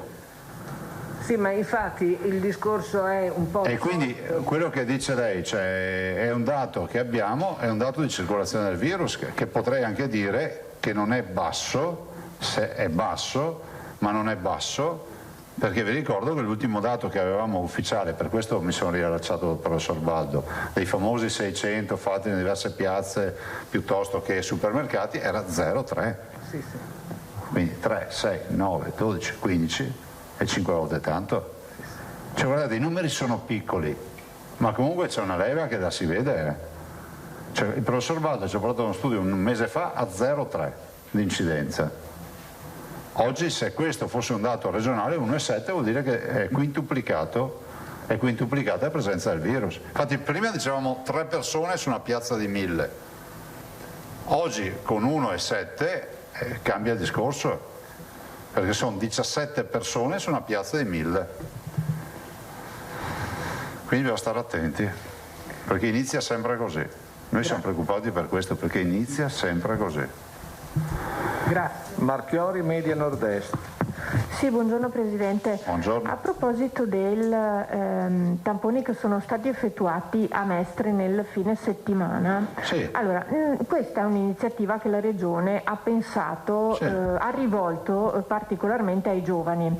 Ecco, io ero lì e la maggior parte delle persone non era assolutamente giovane, quindi è possibile eventualmente estendere l'iniziativa solamente per esempio agli under 30 in modo di poter capire e anche indirizzare un messaggio preciso? Ma noi, guardate, under 30 intanto noi abbiamo un livello di controllo col professor Baldo che è quello delle scuole sentinella, dove nelle scuole superiori facciamo diciamo tamponi di massa su plessi scolastici importanti, tipo 1 migliaio di persone. Questo è già un bel dato di grado di circolazione del virus, perché avendo questi dati qua ne viene fuori bene. Dopodiché capite che quelli nelle piazze sono assolutamente a disposizione di chi c'è, ma comunque anche quelle persone facevano parte dell'assembramento della piazza, l'assembramento, brutto termine, di coloro che circolavano ed erano presenti in piazza, per cui ci sta, c'è la popolazione omogenea. Sì, però non erano propriamente i frequentatori della Movida per cui era stata fatta questa iniziativa. Ma Movida non si fa da giorno, no, si fa da notte. Da notte è chiuso, quindi non c'è problema. Vabbè. Ho partecipato a Vicenza, no? Nel senso, sono andata a Vicenza quando c'era la settimana scorsa. È vero che non c'erano tutti i giovanissimi ragazzi dello spritz eccetera, c'erano anche degli adulti che probabilmente vedevano la tenda della protezione civile in piazza oppure sono passati e hanno chiesto di fare il tampone. L'abbiamo fatto anche a questo, quindi perché era, ricordiamolo, su spirito volontario, cioè uno decideva di farsi il tampone. Sì, ma questo senza ombra di dubbio, anzi ben venga che ci siano più persone che decidano di effettuare il tampone, però nel momento in cui questa iniziativa era stata proprio ideata per rivolgersi in particolare alla popolazione giovane, magari un messaggio rivolto ai giovani un po' più diretto, in modo che potessero approcciare semplicemente questo. Ecco, poi un'altra questione per quanto riguarda la scuola. Ho capito che c'è l'incontro e c'è un incontro. Okay. C'è un incontro col governo, c'è un parere del CTS, si deve tradurre in un testo da DPCM. Per cui attendiamo questo. Benissimo, qualora... Personalmente penso che l'approccio sulla scuola deve essere un approccio, diciamo, obiettivo, scientificamente sostenibile, scevro da condizionamenti ideologici.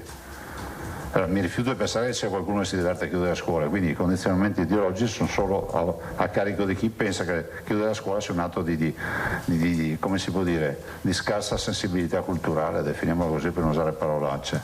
Quindi lei si aspetta che comunque questo incontro abbia un esito, tra virgolette, positivo in tal senso?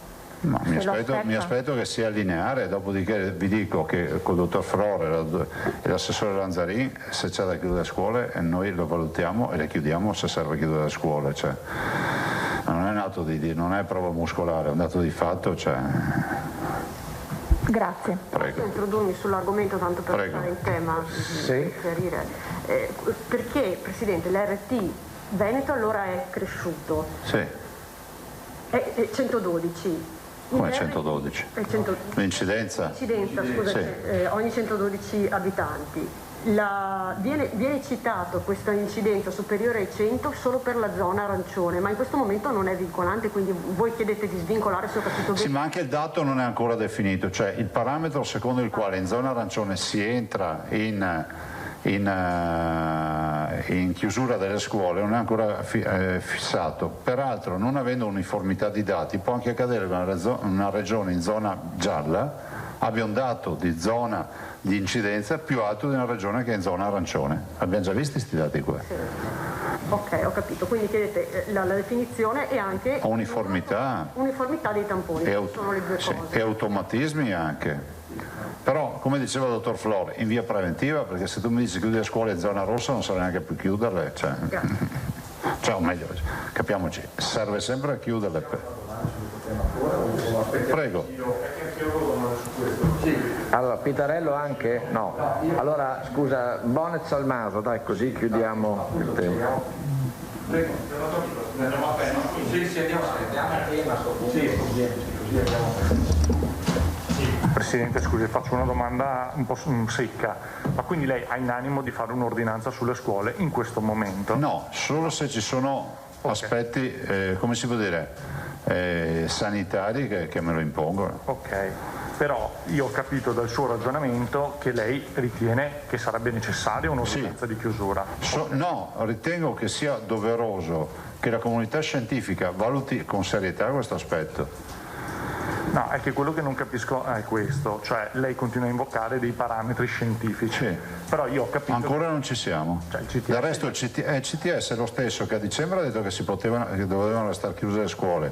Ai primi di gennaio, viste anche le posizioni di molti presidenti, ha dichiarato che bisognava aprire le scuole. Quindi adesso vogliamo parametri. No, però li ha dati il CTS i parametri, non sono quelli di cui abbiamo parlato finora. Sì, ma non sono ancora definiti, soprattutto dice chiudere nelle zone rosse e poi parla di valutare un parametro sull'incidenza per la zona arancione. Però capisci che a volte hai l'incidenza alta in una zona gialla, allora a quel punto cosa fai? Ok, quindi la proposta del Veneto rispetto ai parametri qual è? Ma noi vogliamo partecipare alla discussione perché, ad esempio, se non c'è uniformità di percentuale di tamponi su popolazione, questo parametro secondo noi non è significativo. È più significativo il tasso di ospedalizzazione, ad esempio, no? Ok, quindi come parametro voi chiederete quello dell'ospedalizzazione? No, sembra complicato, ma è semplicissimo, cioè dobbiamo capire prima la posizione del governo e dopodiché discutere in base a quella. Io non ho capito se il governo vorrà adottare in maniera ossequiosa il parametro dell'incidenza o se vorrà adottare altri parametri e se sì, se si standardizzano i parametri. Ok, è che da quello che ho capito io dal ragionamento che faceva lei prima, lei ha un approccio molto prudenziale, cioè sì. sta dicendo anche se i dati in questo momento sono buoni, io sarei per fare il giro di vita adesso, ho capito bene? Ma guarda, io l'ho già detto anche in un'intervista al vostro giornale, è meglio soffrire adesso che trascinare un'agonia. Cioè, come si può dire? L'assunto è questo, se ci avete convocato, e questo è accaduto sabato scorso, quindi 9 giorni fa, per dirci sta arrivando una terza ondata paurosa, lo vedete dai dati, preparatevi perché l'onda di piena sarà importante, dobbiamo fare anche un DPCM performante rispetto a questo, è naturale o no chiedere ma scusate rispetto alla scuola? A me spiace fare questa parte, però posso garantire che i miei colleghi hanno le stesse mie preoccupazioni, tanto è vero che chiudono scuole. Chiudo cercando di mettere in ordine i concetti. Allora, se ho capito bene, lei sostiene che in via prudenziale sarebbe meglio dare un giro di vita in questa fase che i numeri sono ancora positivi, però chiede che il CTS dia dei dati scientifici che avvalorino questa idea politica. Quando arriveranno quei parametri, se conforteranno questa tesi, lei farà l'ordinanza. Certo. Ok, grazie. Salmaso, prego. Allora, chiariamo gli ulteriori dubbi se ci possono essere. Mi pare di capire che con 250 positivi su 100.000 abitanti si è di fatto in zona rossa e si chiudono le scuole di ogni ordine e grado? No. In zona rossa si entra anche con, cioè la zona rossa è legata all'area conti, non all'incidenza. Ieri però il CTS ci ha fatto capire che con quei parametri, con 250 positivi ogni 100.000 abitanti, di fatto è come se fossimo in zona rossa e quindi alcuni presidenti tipo la Campania e mi pare la Basilicata e non so quali altri sindaci hanno applicato provvedimenti di questo tipo e quindi hanno chiuso anche le elementari. Allora il provvedimento restrittivo che lei eventualmente ipotizza a tutela della salute riguarderebbe soltanto le scuole superiori in presenza allo stato attuale? Guardate, io aspetto che la comunità scientifica che si è parzialmente espressa completi questa espressione, perché secondo me non è compiuta. Vi ho fatto l'esempio del parametro di tamponi su popolazione che non c'è e quindi è zoppa sta roba qui, e che poi si veda il testo. Siccome il testo del DPCM verrà pubblicato prima di fine settimana, in base al testo noi sappiamo se dobbiamo chiudere o tenere aperto. Non abbiamo, anche perché, come si può dire, a quel punto io spero sia un automatismo, no? Perché sennò lasciamo. Però per essere un automatismo tutte le regioni devono fare la stessa campionatura. È là che casca l'asino, no?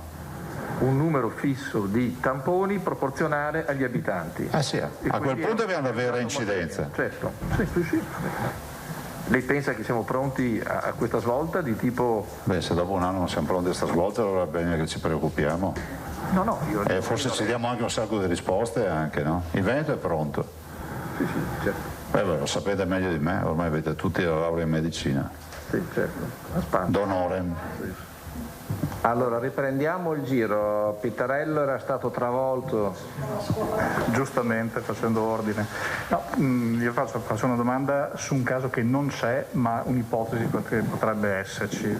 Stamattina il sindaco di Bologna Merola, che ha la città metropolitana in zona arancione rafforzata, ha detto che entro venerdì probabilmente potrebbe essere assunto dei provvedimenti per farla diventare rossa. Volevo chiedere, tocchiamo ferro non succeda mai, ma in Veneto c'è un'area metropolitana, quella di Venezia. Provvedimenti per area metropolitana in questo momento non sono stati presi in passato. Nel caso succedesse, passa sempre attraverso... Allora, facciamo così. Va bene tutto, ma chiamarsi a sfiga proprio no. Siccome nel caso io non lo prevedo proprio, no, nel senso cioè no. Qua c'è il rischio che ci portiamo nera, non funziona così. No, allora cambiamo domanda. No, nel senso posso invece in linea generale dire che la norma, ma sarà ancora più codificata nel nuovo DPCM, e prevederà appunto delle misure automatiche per stabilire queste subzone regionali. In più aggiungo anche che è stata la mia richiesta, che sembra sia accolta, spero sia accolta, che rispetto alle misure restrittive ci sia un'indicazione scientifica e un'intesa con il governo, perché vi ricordo che quando io ho fatto la zona gialla plus mi sono firmato l'ordinanza e proprio perché non c'era la firma del ministro sui ristori siamo andati un po', cioè è andata un po' in semicanarina, come si dice. Dopo non facciamo ipotesi perché poi ci portiamo nere. Era soltanto, facendo esempio in precedente, pensare al sindaco di Corzano vicino a Brescia che ha fatto quella serie di attività, cioè il cluster locale. Ma noi l'abbiamo già fatto in Veneto, in Comerico l'abbiamo fatto, per dire. Esattamente sul zona, ecco. Quando serve tutto qua, grazie. Si fa con dolore perché non è una scelta facile. Io avrei concluso il giro, no? Ancora Giacomuzzo, vabbè, allora Carlo. Giacomuzzo, prego. Presidente, le volevo chiedere un commento sulla manifestazione che c'è stata a Verona Novax sabato con 400 manifestanti in piazza non sapevo. Senza mascherina, assembramenti. C'è stata sabato, cosa ne pensa ancora di queste manifestazioni così senza regole, senza con assembramenti e potenzialmente pericolose? Io penso una cosa, che tu puoi essere Novax e penso che in questo paese e in questo mondo democratico la democrazia rispetta i Novax, non obbliga la vaccinazione, giusto? Puoi essere Novax e la democrazia ti permette di dire le tue idee. Puoi essere Novax e puoi anche prendere scelte per persone che dipendono da te rispettando le leggi, no? Dopodiché sei Novax, ma la tua libertà finisce dove inizia la mia. La mia libertà non è solo quella di potermi vaccinare e di fare una scelta per la mia vita, diversa dalla tua, che sei Novax, ma anche quella di non infettarmi perché tu vai in giro senza mascherina.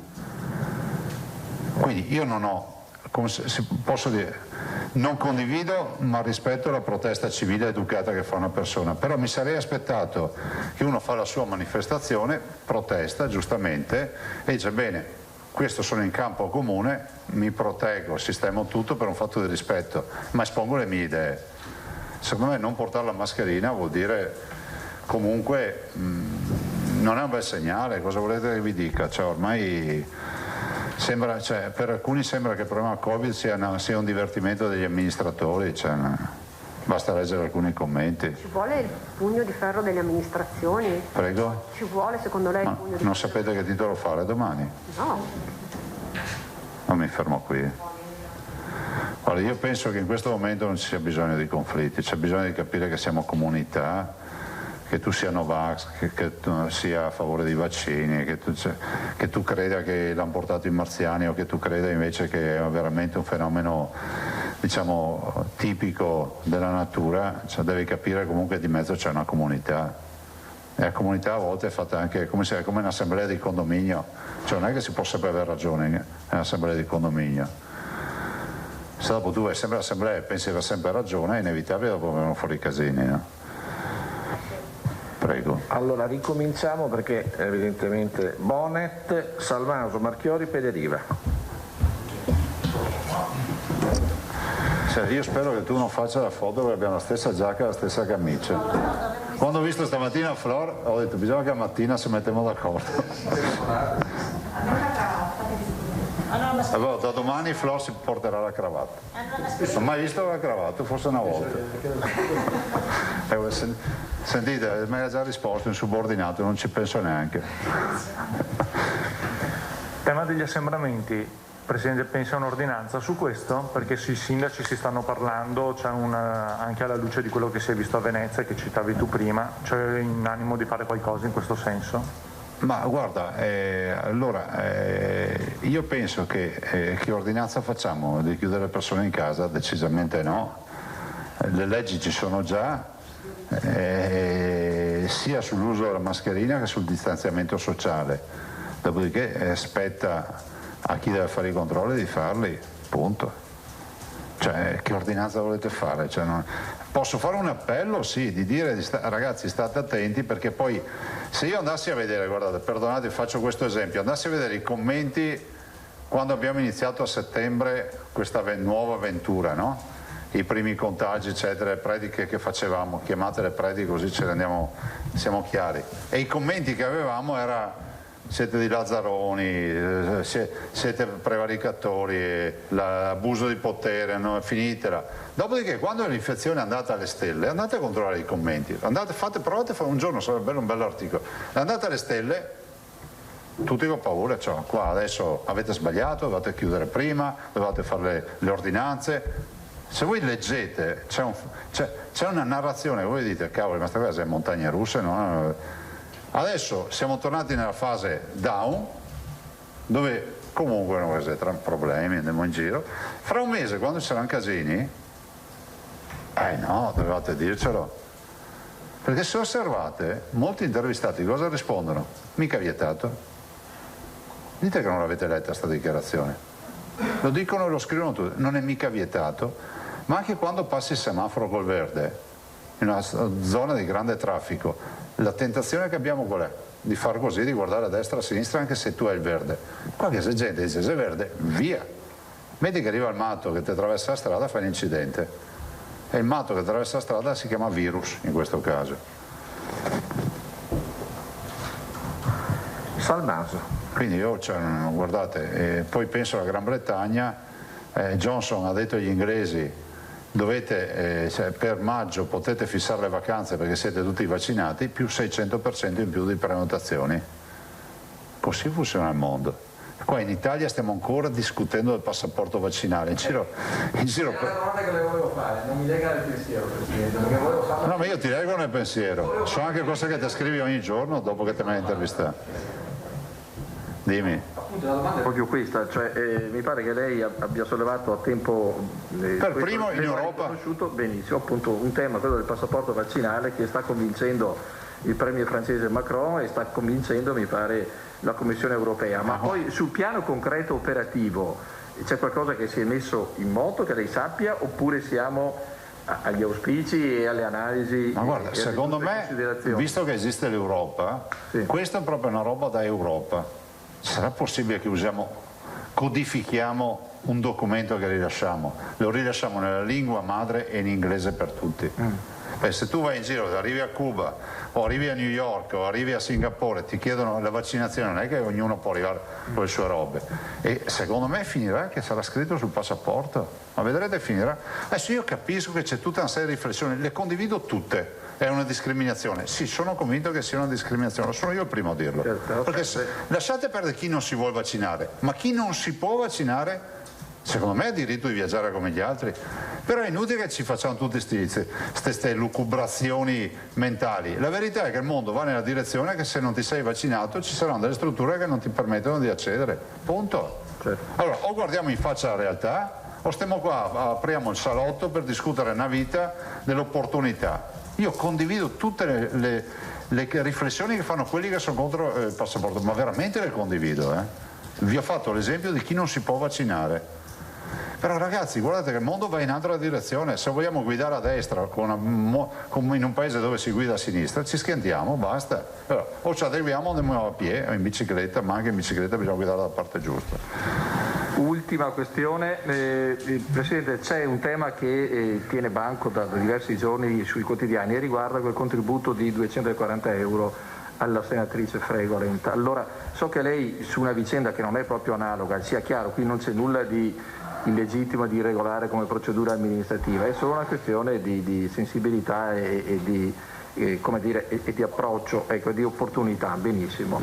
Allora, lei appunto ha usato, come dire, dei provvedimenti estremamente energici in precedenza. Volevamo capire la sua opinione, visto che anche un consigliere regionale, un suo assessore si è espresso, non sui nostri quotidiani, ma devo dire con un giudizio estremamente perentorio. Ecco, se ci può dire il suo punto di vista su questa vicenda, grazie. Sì, vorrei finire con il passaporto vaccinale, perché no, ma avevo finito, però che resti agli atti che anche qui, se non ci organizziamo, arriveremo da buoni ultimi un'altra volta. Ma andrà a finire così. Sì, io capisco l'indignazione di tutti, ma guardate che andrà a finire così. Avete visto, ormai c'è l'Isola tutta vaccinata, le Seychelles tutte vaccinate, Johnson che dice per maggio siete tutti vaccinati. Vabbè, noi stiamo qua a discutere del passaporto vaccinale, vedrete cosa accadrà.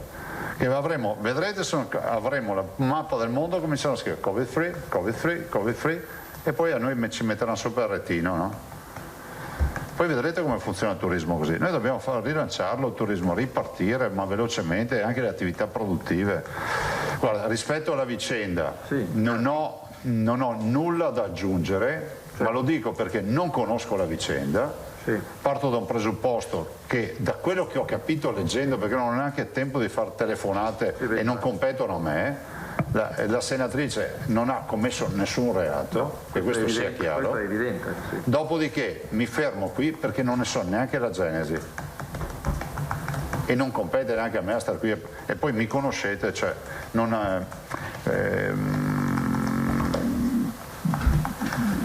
la genesi, quello che abbiamo scritto, è un contributo dato per le prestazioni estive, i centri estivi, mi pare. Io penso il sindaco, tutto qua. Ma no, ma guarda, ne ha fatto richiesta, ho capito, è un problema di opportunità. Ho capito questo, ma penso anche che in questa fase non ci sia bisogno di ulteriori polemiche. Perfetto. E di ulteriore dibattito. Io la vedo così.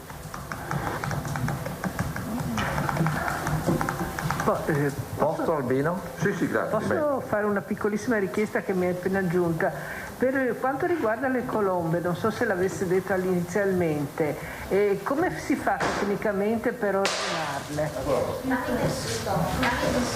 Ma quale sito? Quello della Fondazione della Società. Ah, ecco. Sì, sito Città della Speranza. Ok, perfetto, grazie. Prego. Allora, dopo Salmaso c'era Marchiori e poi Pederiva. Sì, Presidente, mi scusi, una domanda forse più tecnica che lei potrebbe riuscire a spiegare avendo a che fare direttamente anche col governo, con le decisioni che vengono prese. Qual è la differenza concreta nel sì a un'apertura di cinema, teatri del 27 marzo in zona gialla, eccetera, e ancora un no a palestre, ristoranti la sera, che comunque non ve lo so dire. Non si sa. Non ve lo so dire, ma se parto dagli spettacoli viaggianti piuttosto che dal mondo dell'intrattenimento, che sono stati sostanzialmente, o le palestre, visti come luoghi critici o gli untori, giustamente oggi possono dire: scusate, noi siamo sempre stati chiusi, l'infezione va alle stelle, allora chi è l'untore qui? È impossibile, non ve lo so dire. L'ho letto anch'io sui giornali, fra l'altro dal 27 marzo, il giorno del mio compleanno, si aprono i teatri. Così può andare a festeggiare? Festeggiare cosa? Al cinema? No, nel senso che c'è poco qui da festeggiare finché non ne veniamo fuori da sto incubo. Cioè non è vita questa. Pederiva. No, grazie. Grazie, buongiorno Presidente. Buongiorno. Ricollegandomi alla domanda del collega Bonet, quindi lei non ha in animo una nuova ordinanza anti-assembramenti, però sappiamo che scade venerdì quella che è in vigenza attualmente. Pensa almeno di riproporre quella per quelle pur minime misure? Vi posso rispondere, non voglio fare il vago, io vi dico sempre come la vedo, no? Vi posso rispondere dopo aver visto il testo del DPCM, anche perché vorremmo aver parte importante nel DPCM, se ci riusciamo, quindi magari capire se molte misure entreranno lì. D'accordo. Chiudo con una richiesta che è appena arrivata da un lettore di cui eventualmente ho anche i riferimenti. Genitori di una bambina disabile al 100% di Padova, completamente non autosufficiente. Se si dovessero ammalare i genitori, la bambina resterebbe appunto senza accudimento. È previsto dal piano vaccinale regionale una priorità a questa già sfortunata categoria? Chiede questo papà. Mi ricollego perché al di là del caso personale è un tema sollevato anche dalla neoministra Stefani l'altro giorno, auspicando che nel confronto con il collega Speranza ci sia l'inserimento appunto dei disabili e anche dei loro familiari o che ne abbiamo parlato prima, perché questo non è l'unico caso, altri casi mi sono arrivati come segnalazione, potrei farvi vedere i messaggi, di genitori che hanno uno o anche due figli totalmente non autosufficienti, quindi 100% di invalidità, che dicono se ci ammaliamo qui cosa succede? E giustamente pongono la questione: vado al centro vaccinale per vaccinare loro, vaccinateci tutti, e quindi in maniera tale che almeno i genitori possano essere coperti. Io non lo trovo assolutamente fuori luogo questo. Un caso come questo in cui una bambina, per cui presumo che non rientri la piccola nella età vaccinale, ma i genitori evidentemente sì. La piccola no, perché se ha meno di 16 anni no, è 16 no, giusto? Al limite vi fornisco i riferimenti magari. Sì. Grazie. Grazie signori. Per la seconda volta non vedo altre mani. A posto. Grazie. Buongiorno, buon lavoro e grazie. E mi raccomando le colombe, diamo una mano alla Città della Speranza, grazie. Rientriamo quindi in studio, questa è la conferenza stampa di oggi, lunedì 1 marzo, la prima del mese. Tanti i temi inevitabilmente affrontati dal governatore Zaia di fronte a quella che è una curva che comunque è in aumento, la curva del contagio, l'incidenza poi della variante inglese e da qui ovviamente tutto il tema legato alle scuole, con Zaia che è ritornato a chiedere una posizione unitaria al CTS, non escludendo eventuali contromisure, ma tutto, dice Zaia, deve partire dalle considerazioni scientifiche. Vediamo solo per un attimo i dati relativi al contagio nella notte, quindi 376 nuovi casi, 133 nel Padovano, un dato che è in linea con quello dei giorni scorsi. Vediamo anche i due dati principali, quelli relativi ai ricoveri in area non critica in terapia intensiva: 1195 le persone ricoverate attualmente in area medica, 139 quelle per l'appunto in terapia intensiva. C'è un piccolo aumento, quindi il tasso di ospedalizzazione sta crescendo. Questo lo ha detto anche in apertura della nostra diretta il professor Massimo Guerriero dell'Università di Verona, biostatistico, che segue proprio l'andamento del contagio quindi che sta crescendo. Questa quindi la situazione aggiornata. Vi mostro anche delle immagini che stanno arrivando dalla provincia di Belluno, dove i vigili del fuoco stanno intervenendo,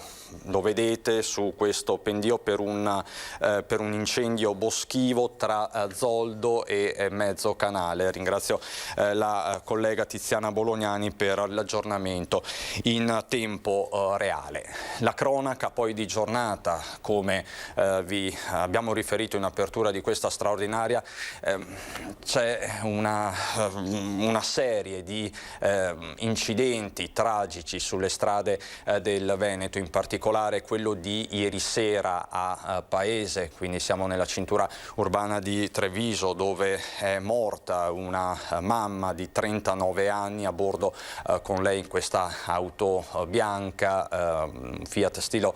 C'era anche la bambina, la figlioletta di 6 anni.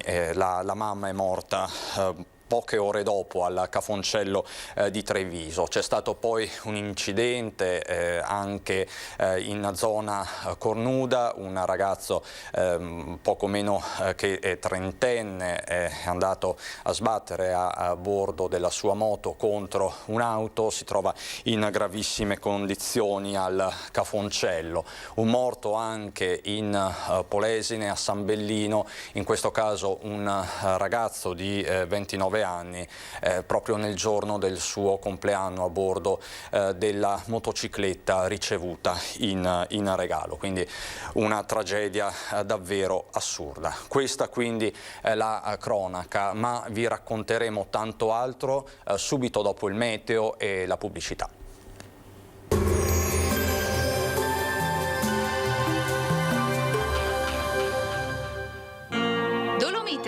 Serramenti in PVC di alta qualità fatti per durare nel tempo. A Longarone, Poincico di Zoppola e Sandona di Piave. Benvenuti al meteo. Avvio di marzo con l'alta pressione, ecco che il mese inizierà all'insegna di un tempo buono e di un clima molto mite. Vediamo dunque il dettaglio di lunedì. Sul Veneto la nostra grafica ci mostra un ampio soleggiamento, il cielo si presenterà sereno un po' su tutte le province della nostra regione, solo con qualche probabile foschia sulle zone pianeggianti durante le ore più fredde, ma sarà in rapido dissolvimento. Temperature comunque gradevoli, minime in lieve calo tra lo 0 e i 3 gradi, massime invece sugli 11-15 gradi all'incirca. Ci spostiamo ora sul Friuli Venezia Giulia, dove la situazione sarà la stessa. Anche qui sarà una splendida giornata di sole, vedete, con cielo sereno e limpido ovunque. Temperature minime tra 1 e 6 gradi, massime fino a 14-16 gradi. Uno sguardo infine al Trentino Alto Adige, anche qui ampi spazi di sereno un po' su tutti i settori, qualche velatura e locali foschie sui settori alpini di confine. Temperature minime intorno allo 0, massime invece fino a 15-16 gradi. Dal meteo di Antena 3 per ora è tutto, arrivederci al prossimo aggiornamento.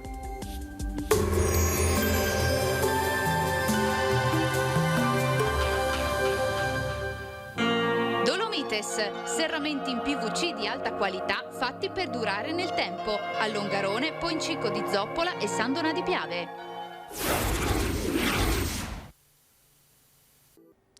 Di nuovo in studio, rigorosamente in diretta come sempre per raccontarvi questo inizio di settimana e inizio mese. Lo abbiamo fatto per quanto riguarda la cronaca sul fronte dell'attualità, la curva del contagio.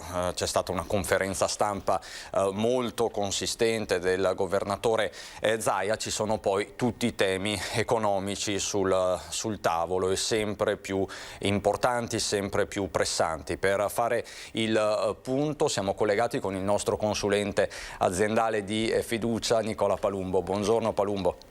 Salve a lei, salve a tutti. Ecco Palumbo, le imprese non solo sono in attesa di questo nuovo DPCM, ma soprattutto del nuovo decreto ristori, anche se sarebbe meglio dire indennizi, o no? Sì, beh certo, situazione ormai abbastanza lenta e abbastanza lunga. Siamo fermi da gennaio, l'ultimo mi sembra che è stato di metà gennaio, siamo a marzo, nel frattempo siamo stati arancioni per altri giorni, siamo stati chiusi ancora, ci sono aziende che attendono ancora sostegno economico, quindi credo che sia giunta l'ora di darci una mossa. Mi dispiace molto per queste attività che sono in attesa e appese un po' a ciò che deciderà di fare il governo Draghi. Però credo che siamo giunti all'ora giusta. All'ora giusta e questa volta più che di ristori bisognerà parlare di indennizi e del cosiddetto delta del fatturato. Con lei abbiamo parlato spesso di questo, non è una differenza da poco. Beh certo, il conto deve essere fatto su parametri che devono essere più congrui, giusti ed anche equi, credo. Cioè noi non possiamo più ritenere come unico parametro il mese lo scorso mese di aprile 2020, perché è un mese che non c'entra nulla con ciò che è stato il danno economico degli ultimi mesi. Quindi andrà fatto una stima che a mio avviso deve tenere conto dei costi fissi e deve essere dato ristoro, sostegno, contributo sui costi fissi. Poi possiamo ragionare sulle perdite, sulle variazioni in perdita del fatturato e quelle chiaramente meriterebbero ugualmente un intervento, ma io ragionerei di costi fissi. Se iniziamo a dare i costi fissi alle aziende già diamo respiro in questa fase. Credo che si vada invece verso una considerazione fatta su ricavi fatturati e quindi stiamo in attesa di quelli che saranno i nuovi parametri.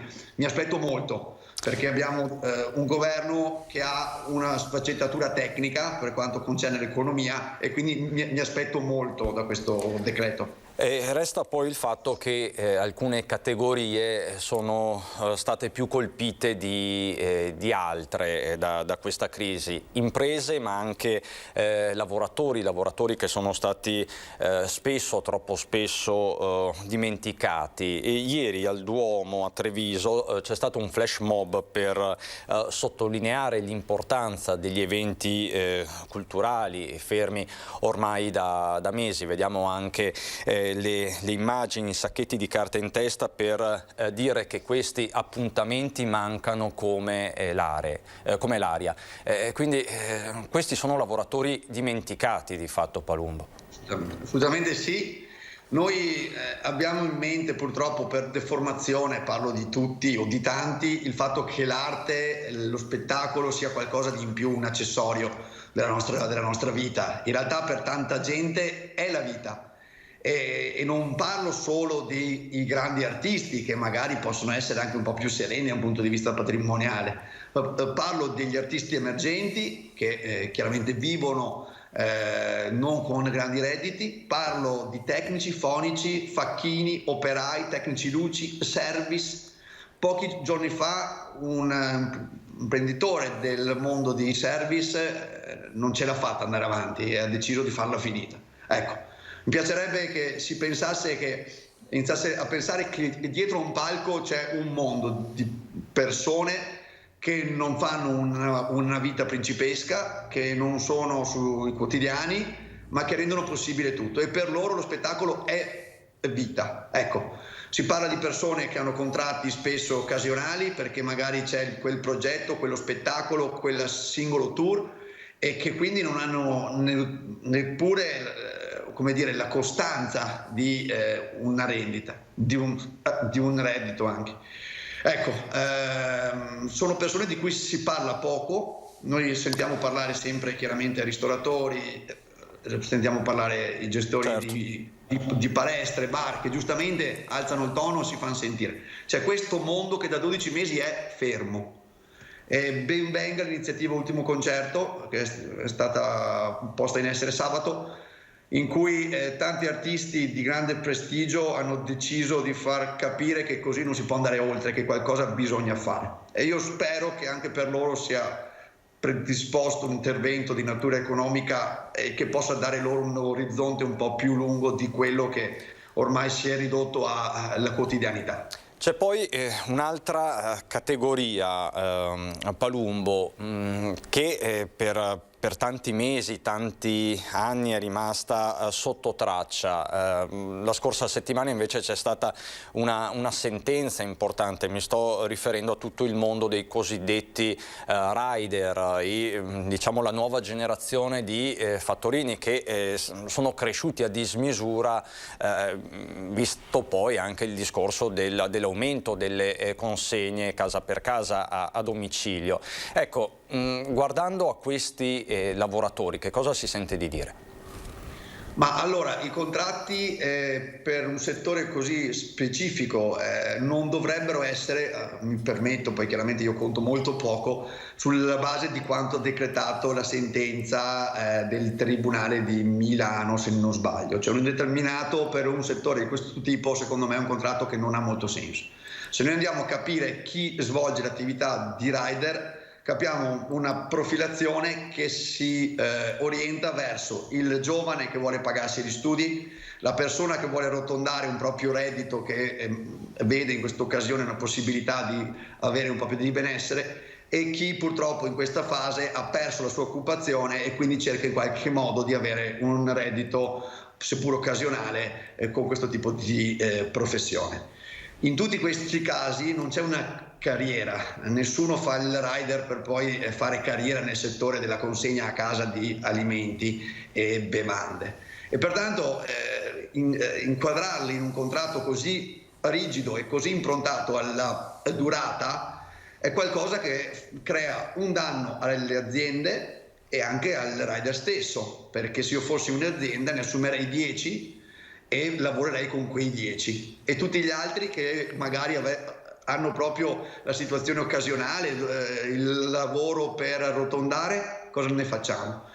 Io credo che sarebbe opportuno riprendere una vecchia prassi che è stata messa via troppo in fretta, che è il voucher, che è vero che in taluni casi era portatore di precariato, e questo non va bene, assolutamente, però in certi settori si presta molto bene, perché è un sistema rapido che riconosce i diritti, che riconosce un'assicurazione con l'INAIL e anche un piccolo versamento all'INPS, e quindi insomma inquadra ma rende agile e flessibile questo tipo di mestiere che è per sua natura un lavoro flessibile e che non dura nel tempo.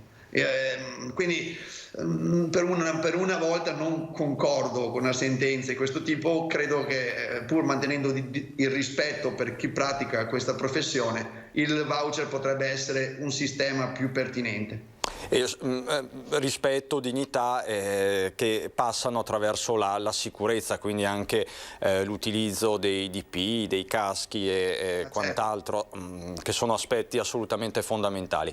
Certo. Palumbo, io la ringrazio per questo suo intervento, ovviamente ci aggiorniamo prestissimo anche per capire gli effetti dei prossimi decreti, attesissimi decreti. Grazie quindi a Nicola Palumbo, il nostro consulente aziendale. Abbiamo ancora tante cose da raccontarvi, tanti altri ospiti, non so se sono già collegati. Mi riferisco a Erika Baldin del Movimento 5 Stelle, Emanuele Crosato di Forza Italia, ma con loro entreremo nel merito. Eccoli, li vedo inquadrati. Buongiorno a entrambi, quindi Erika Baldin, 5 Stelle, Crosato, Forza Italia. Abbiamo solo qualche istante di pubblicità, poi facciamo il punto politico.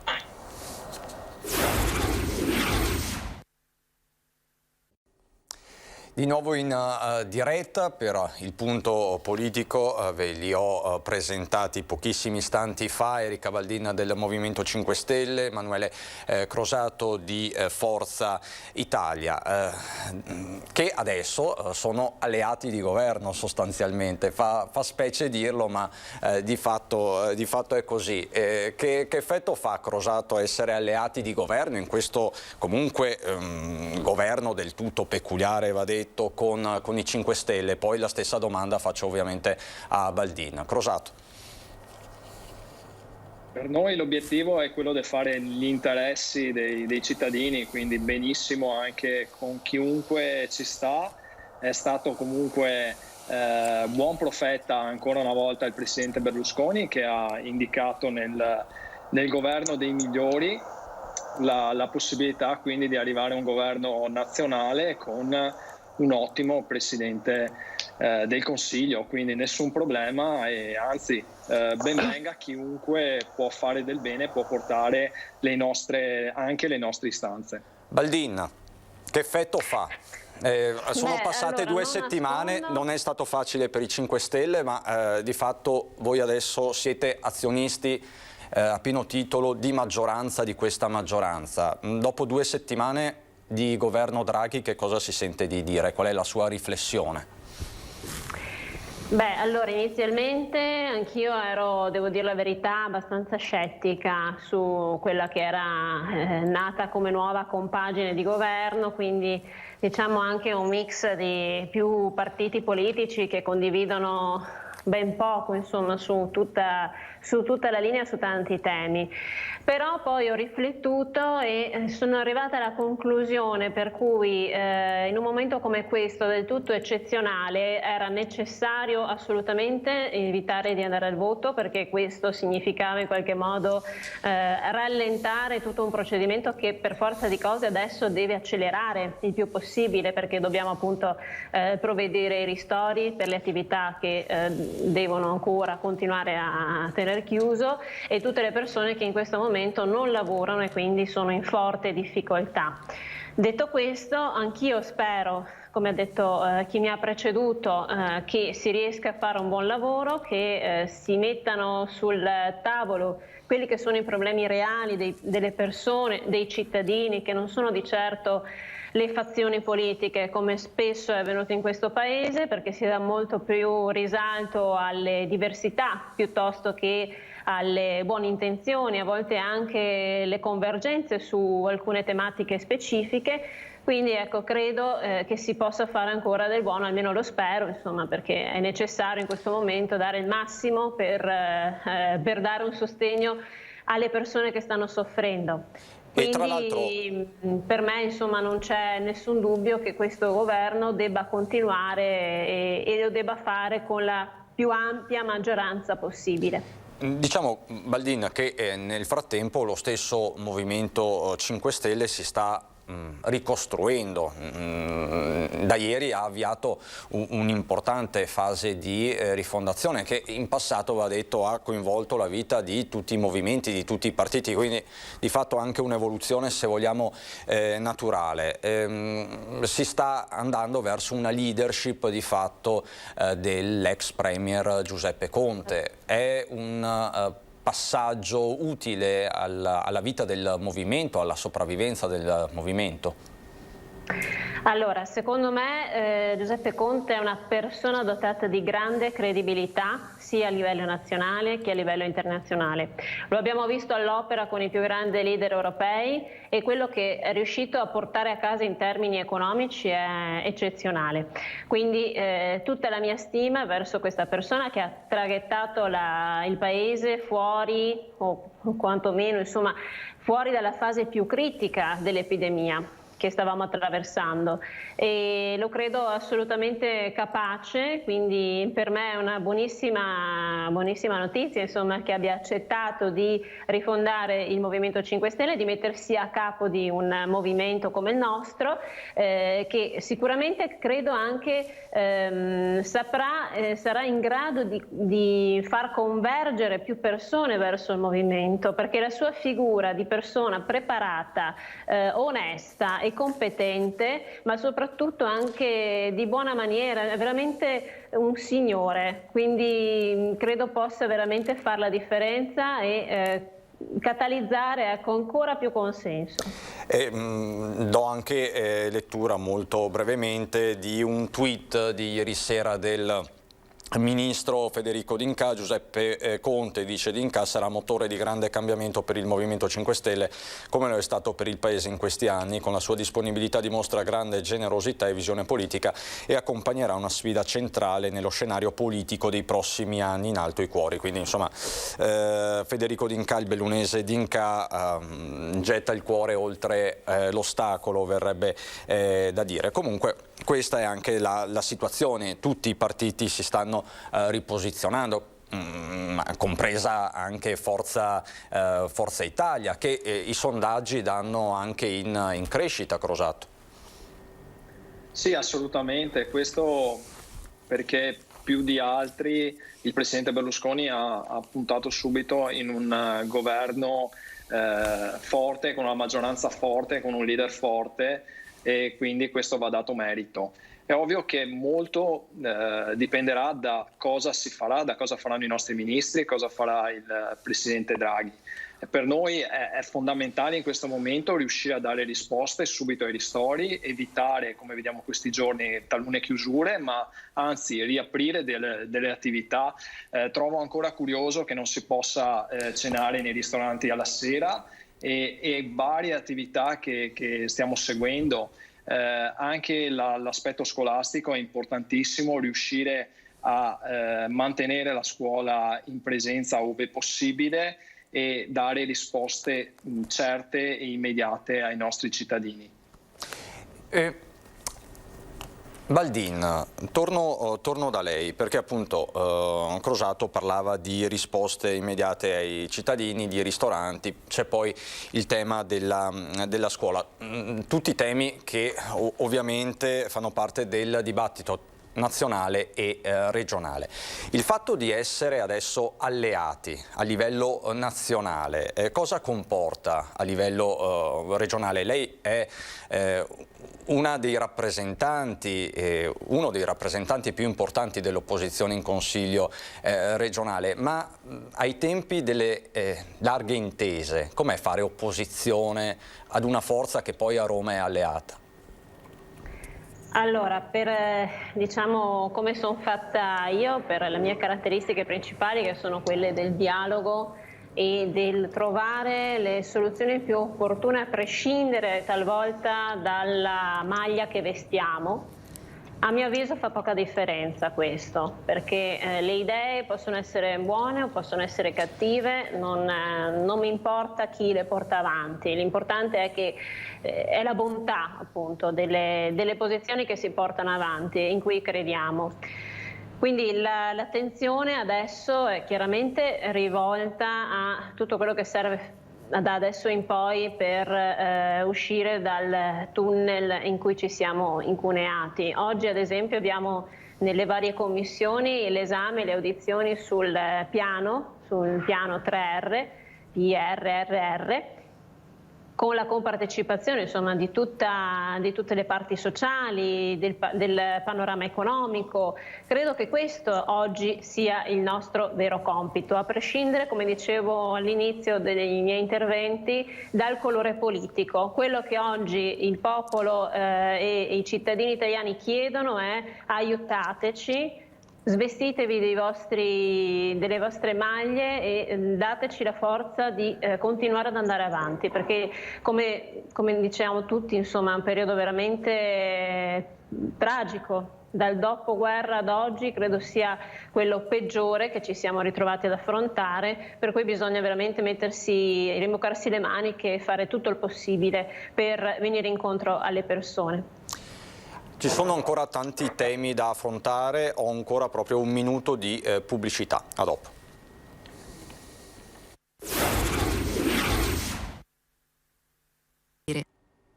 Rieccoci in studio con i nostri due ospiti, Erika Baldin del Movimento 5 Stelle, Emanuele Crosato di Forza Italia. C'è la cronaca anche di cui darvi conto ed è una notizia che sta facendo rumore a livello nazionale. La Procura di Ragusa indaga sulla Mare Ionio di Casarini, sarebbe stata pagata per trasbordo di migranti. 27 clandestini, trasbordo avvenuto nel settembre scorso dal cargo danese dell'Etienne alla nave italiana appunto Mare Ionio. L'accusa della Procura della Repubblica di Ragusa è gravissima. L'ONG italiana avrebbe preso a bordo migranti in cambio di soldi. 4 gli indagati: Luca Casarini, il comandante della missione Pietro Marrone, il capomissione del salvataggio Beppe Caccia, ex assessore a Venezia nella giunta Cacciari, e il regista Alessandro Metz. Sono notizie che di fatto non fanno bene forse all'unità di intenti di queste settimane, perché pone poi il tema delle migrazioni, o sbaglio, Crosato? Sì, assolutamente, non voglio neanche credere a quello che stiamo leggendo e quant'altro. Spero che la magistratura dia la possibilità di fare chiarezza anche in questo. Noi dobbiamo riprendere delle tematiche importanti per i cittadini, ad esempio la sburocratizzazione della funzione pubblica. I comuni in questo momento sono intasati per le richieste per il bonus 110, ad esempio, che potrebbe mettere delle risorse in campo importanti per le nostre aziende, e dobbiamo avere un impiego pubblico che riesca a dare risposte velocemente all'accesso agli atti, per avere tutte queste informazioni che servono poi per fare la progettazione, ma anche altre tematiche sempre nella pubblica amministrazione, come la revisione del codice degli appalti. Avremo diverse risorse da mettere in campo ed è importante che le mettiamo con la massima trasparenza, però con la massima efficienza. Penso ad esempio a quello che è un tema di Forza Italia del nord-est, ovvero l'alta velocità che collega il tratto Bologna-Mestre che in questo momento manca, e dobbiamo assolutamente fare presto e dare risposta. Lei dice deve prevalere appunto questo approccio operativo di cui parlavamo anche prima, ma Baldin, chiedo anche a lei, il tema in generale, al di là del fatto di specie, di questa accusa che sarà ovviamente tutta da dimostrare, al di là di questo, il tema delle migrazioni rischia di diventare divisivo all'interno di una compagine così larga che va appunto dal PD a Forza Italia e Lega? Beh, di sicuro è un tema che è sempre stato divisivo e chiaramente, come ricordavo, ci sono all'interno di questo governo forze politiche che condividono ben poco, diciamo.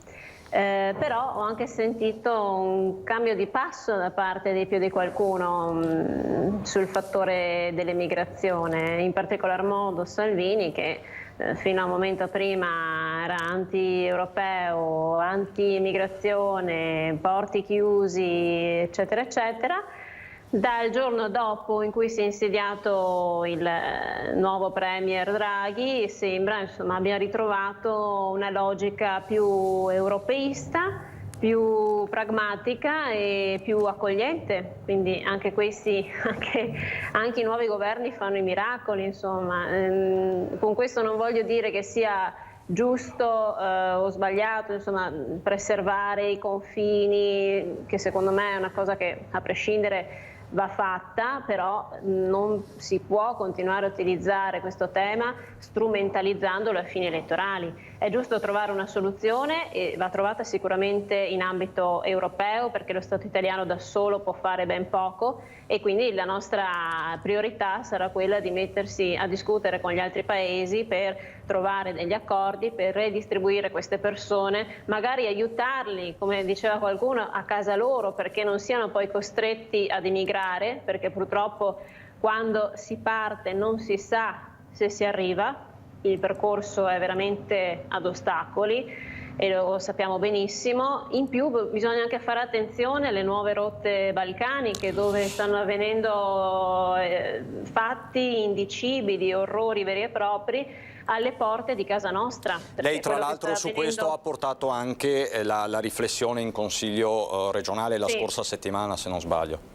Sì, in realtà tutte le opposizioni hanno chiesto, insomma, come Regione Veneto di attivarsi per trovare diciamo, una migliore allocazione di queste persone, per spingere il governo a fare la propria parte e anche l'Europa, perché chiaramente ha un ruolo di primo piano. E nel nostro piccolo stiamo organizzando delle spedizioni, delle missioni, possiamo dire così, di aiuto a queste persone che, ripeto, stanno vivendo veramente in condizioni molto molto precarie, e credo che questo non sia un bene per nessuno, insomma, nemmeno per l'immagine che si vuole dare. Diciamo che più in generale le immagini che sono arrivate nelle ultime settimane dalla Bosnia, dalla Croazia, fanno male all'Europa in genere. Qui c'è un'immagine per esempio della delegazione di eurodeputati che qualche giorno fa è stata bloccata dalla polizia croata. Sappiamo che è un fronte molto caldo. Crosato, cosa si sente di dire in merito? Perché di fatto Forza Italia è una forza europeista, la più europeista del centrodestra, su un tema del genere. Cosa c'è da augurarsi? Che posizione deve prendere l'Europa? L'Europa sicuramente deve riuscire a fare chiarezza. In un tema così importante non possiamo dividerci. È anche importante che non ci sia, non trattiamo questo problema a livello nazionale ma più a livello europeo. È importante quello che stanno facendo i nostri eurodeputati, è importante anche l'avvicinamento che ha fatto Salvini verso Forza Italia, verso soprattutto il PPE, quindi riuscire ad avere una visione non nazionalista nel termine più ristretto del termine stesso, ma che veda l'Europa come una possibilità, e in questo momento è alquanto importante.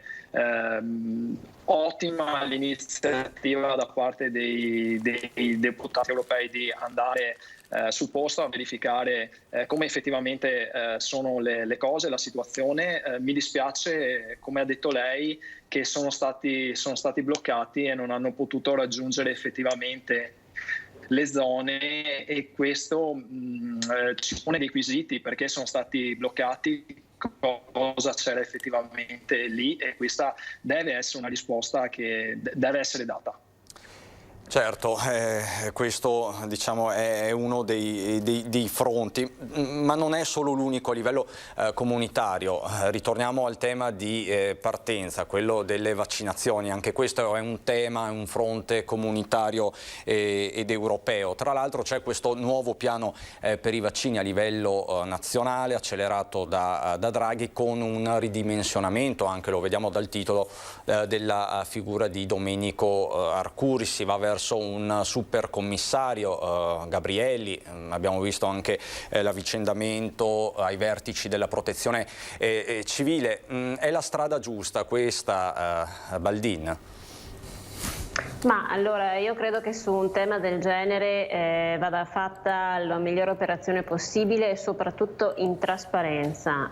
Non voglio dire che non c'è stata fino ad oggi, però abbiamo sentito un po' di tutti i colori su questo tema. Quindi se oggi c'è la volontà di fare il possibile, mettere come priorità la questione vaccinale, a me fa soltanto piacere.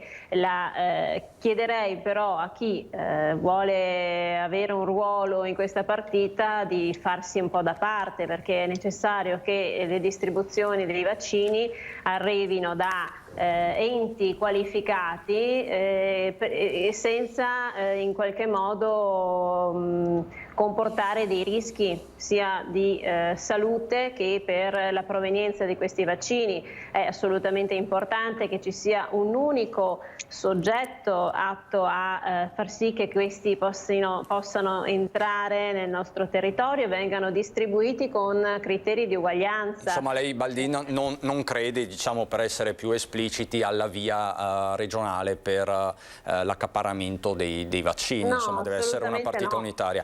Deve essere una partita unitaria e poi vanno assolutamente distribuiti con criteri oggettivi e egualitari. Non è possibile che una regione ne abbia di più e altre invece vengano penalizzate sotto questo profilo, ma soprattutto per la sicurezza, perché non stiamo parlando di caramelle, stiamo parlando di un salvavita, quindi ne abbiamo bisogno tutti con criteri di oggettività, universalità.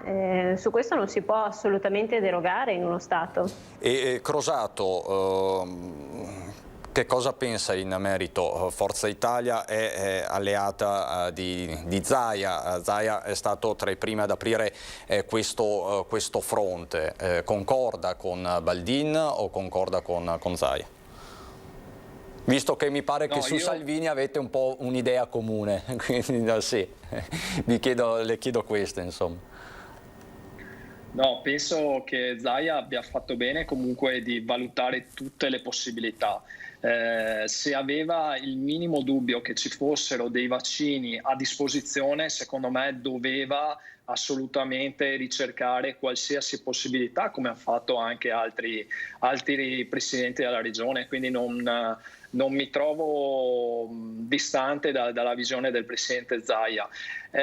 Noto anche da questo avvicendamento del governo che c'è un ruolo centrale anche nella campagna vaccinale da parte delle regioni. Basti pensare all'avvicendamento di Curcio alla protezione civile. È cambiato da Arcuri a Curcio la responsabilità della protezione civile e Gabrielli lo aiuterà Curcio durante l'attività, diciamo, di la campagna vaccinale prossima, e ci sarà un forte utilizzo della protezione civile, quindi la protezione civile anche regionale avrà un ruolo fondamentale. Da qui importantissimo, sono arrivata una nota della scorsa settimana che avvieranno a vaccinazione gli operatori di protezione civile anche della provincia di Treviso, questo per permettere a loro, che avranno un ruolo fondamentale durante l'attività di vaccinazione, permettetemi parola, di massa, un ruolo fondamentale e dovranno farlo in assoluta sicurezza, perché loro sono sempre i primi che devono operare in sicurezza. L'idea di fondo della protezione civile è quella che l'operatore deve sempre operare in sicurezza, quindi questo diventa fondamentale durante tutta l'attività di vaccinazione. Abbiamo visto che l'esercito della protezione civile, che è circa di 200.000 persone a livello nazionale e di cui 10.000 in provincia di Treviso, devono assolutamente lavorare e dare il loro apporto anche a una campagna vaccinale che dovrà essere assolutamente veloce. E che dovrà correre, aggiungo io, più del virus e delle sue varianti.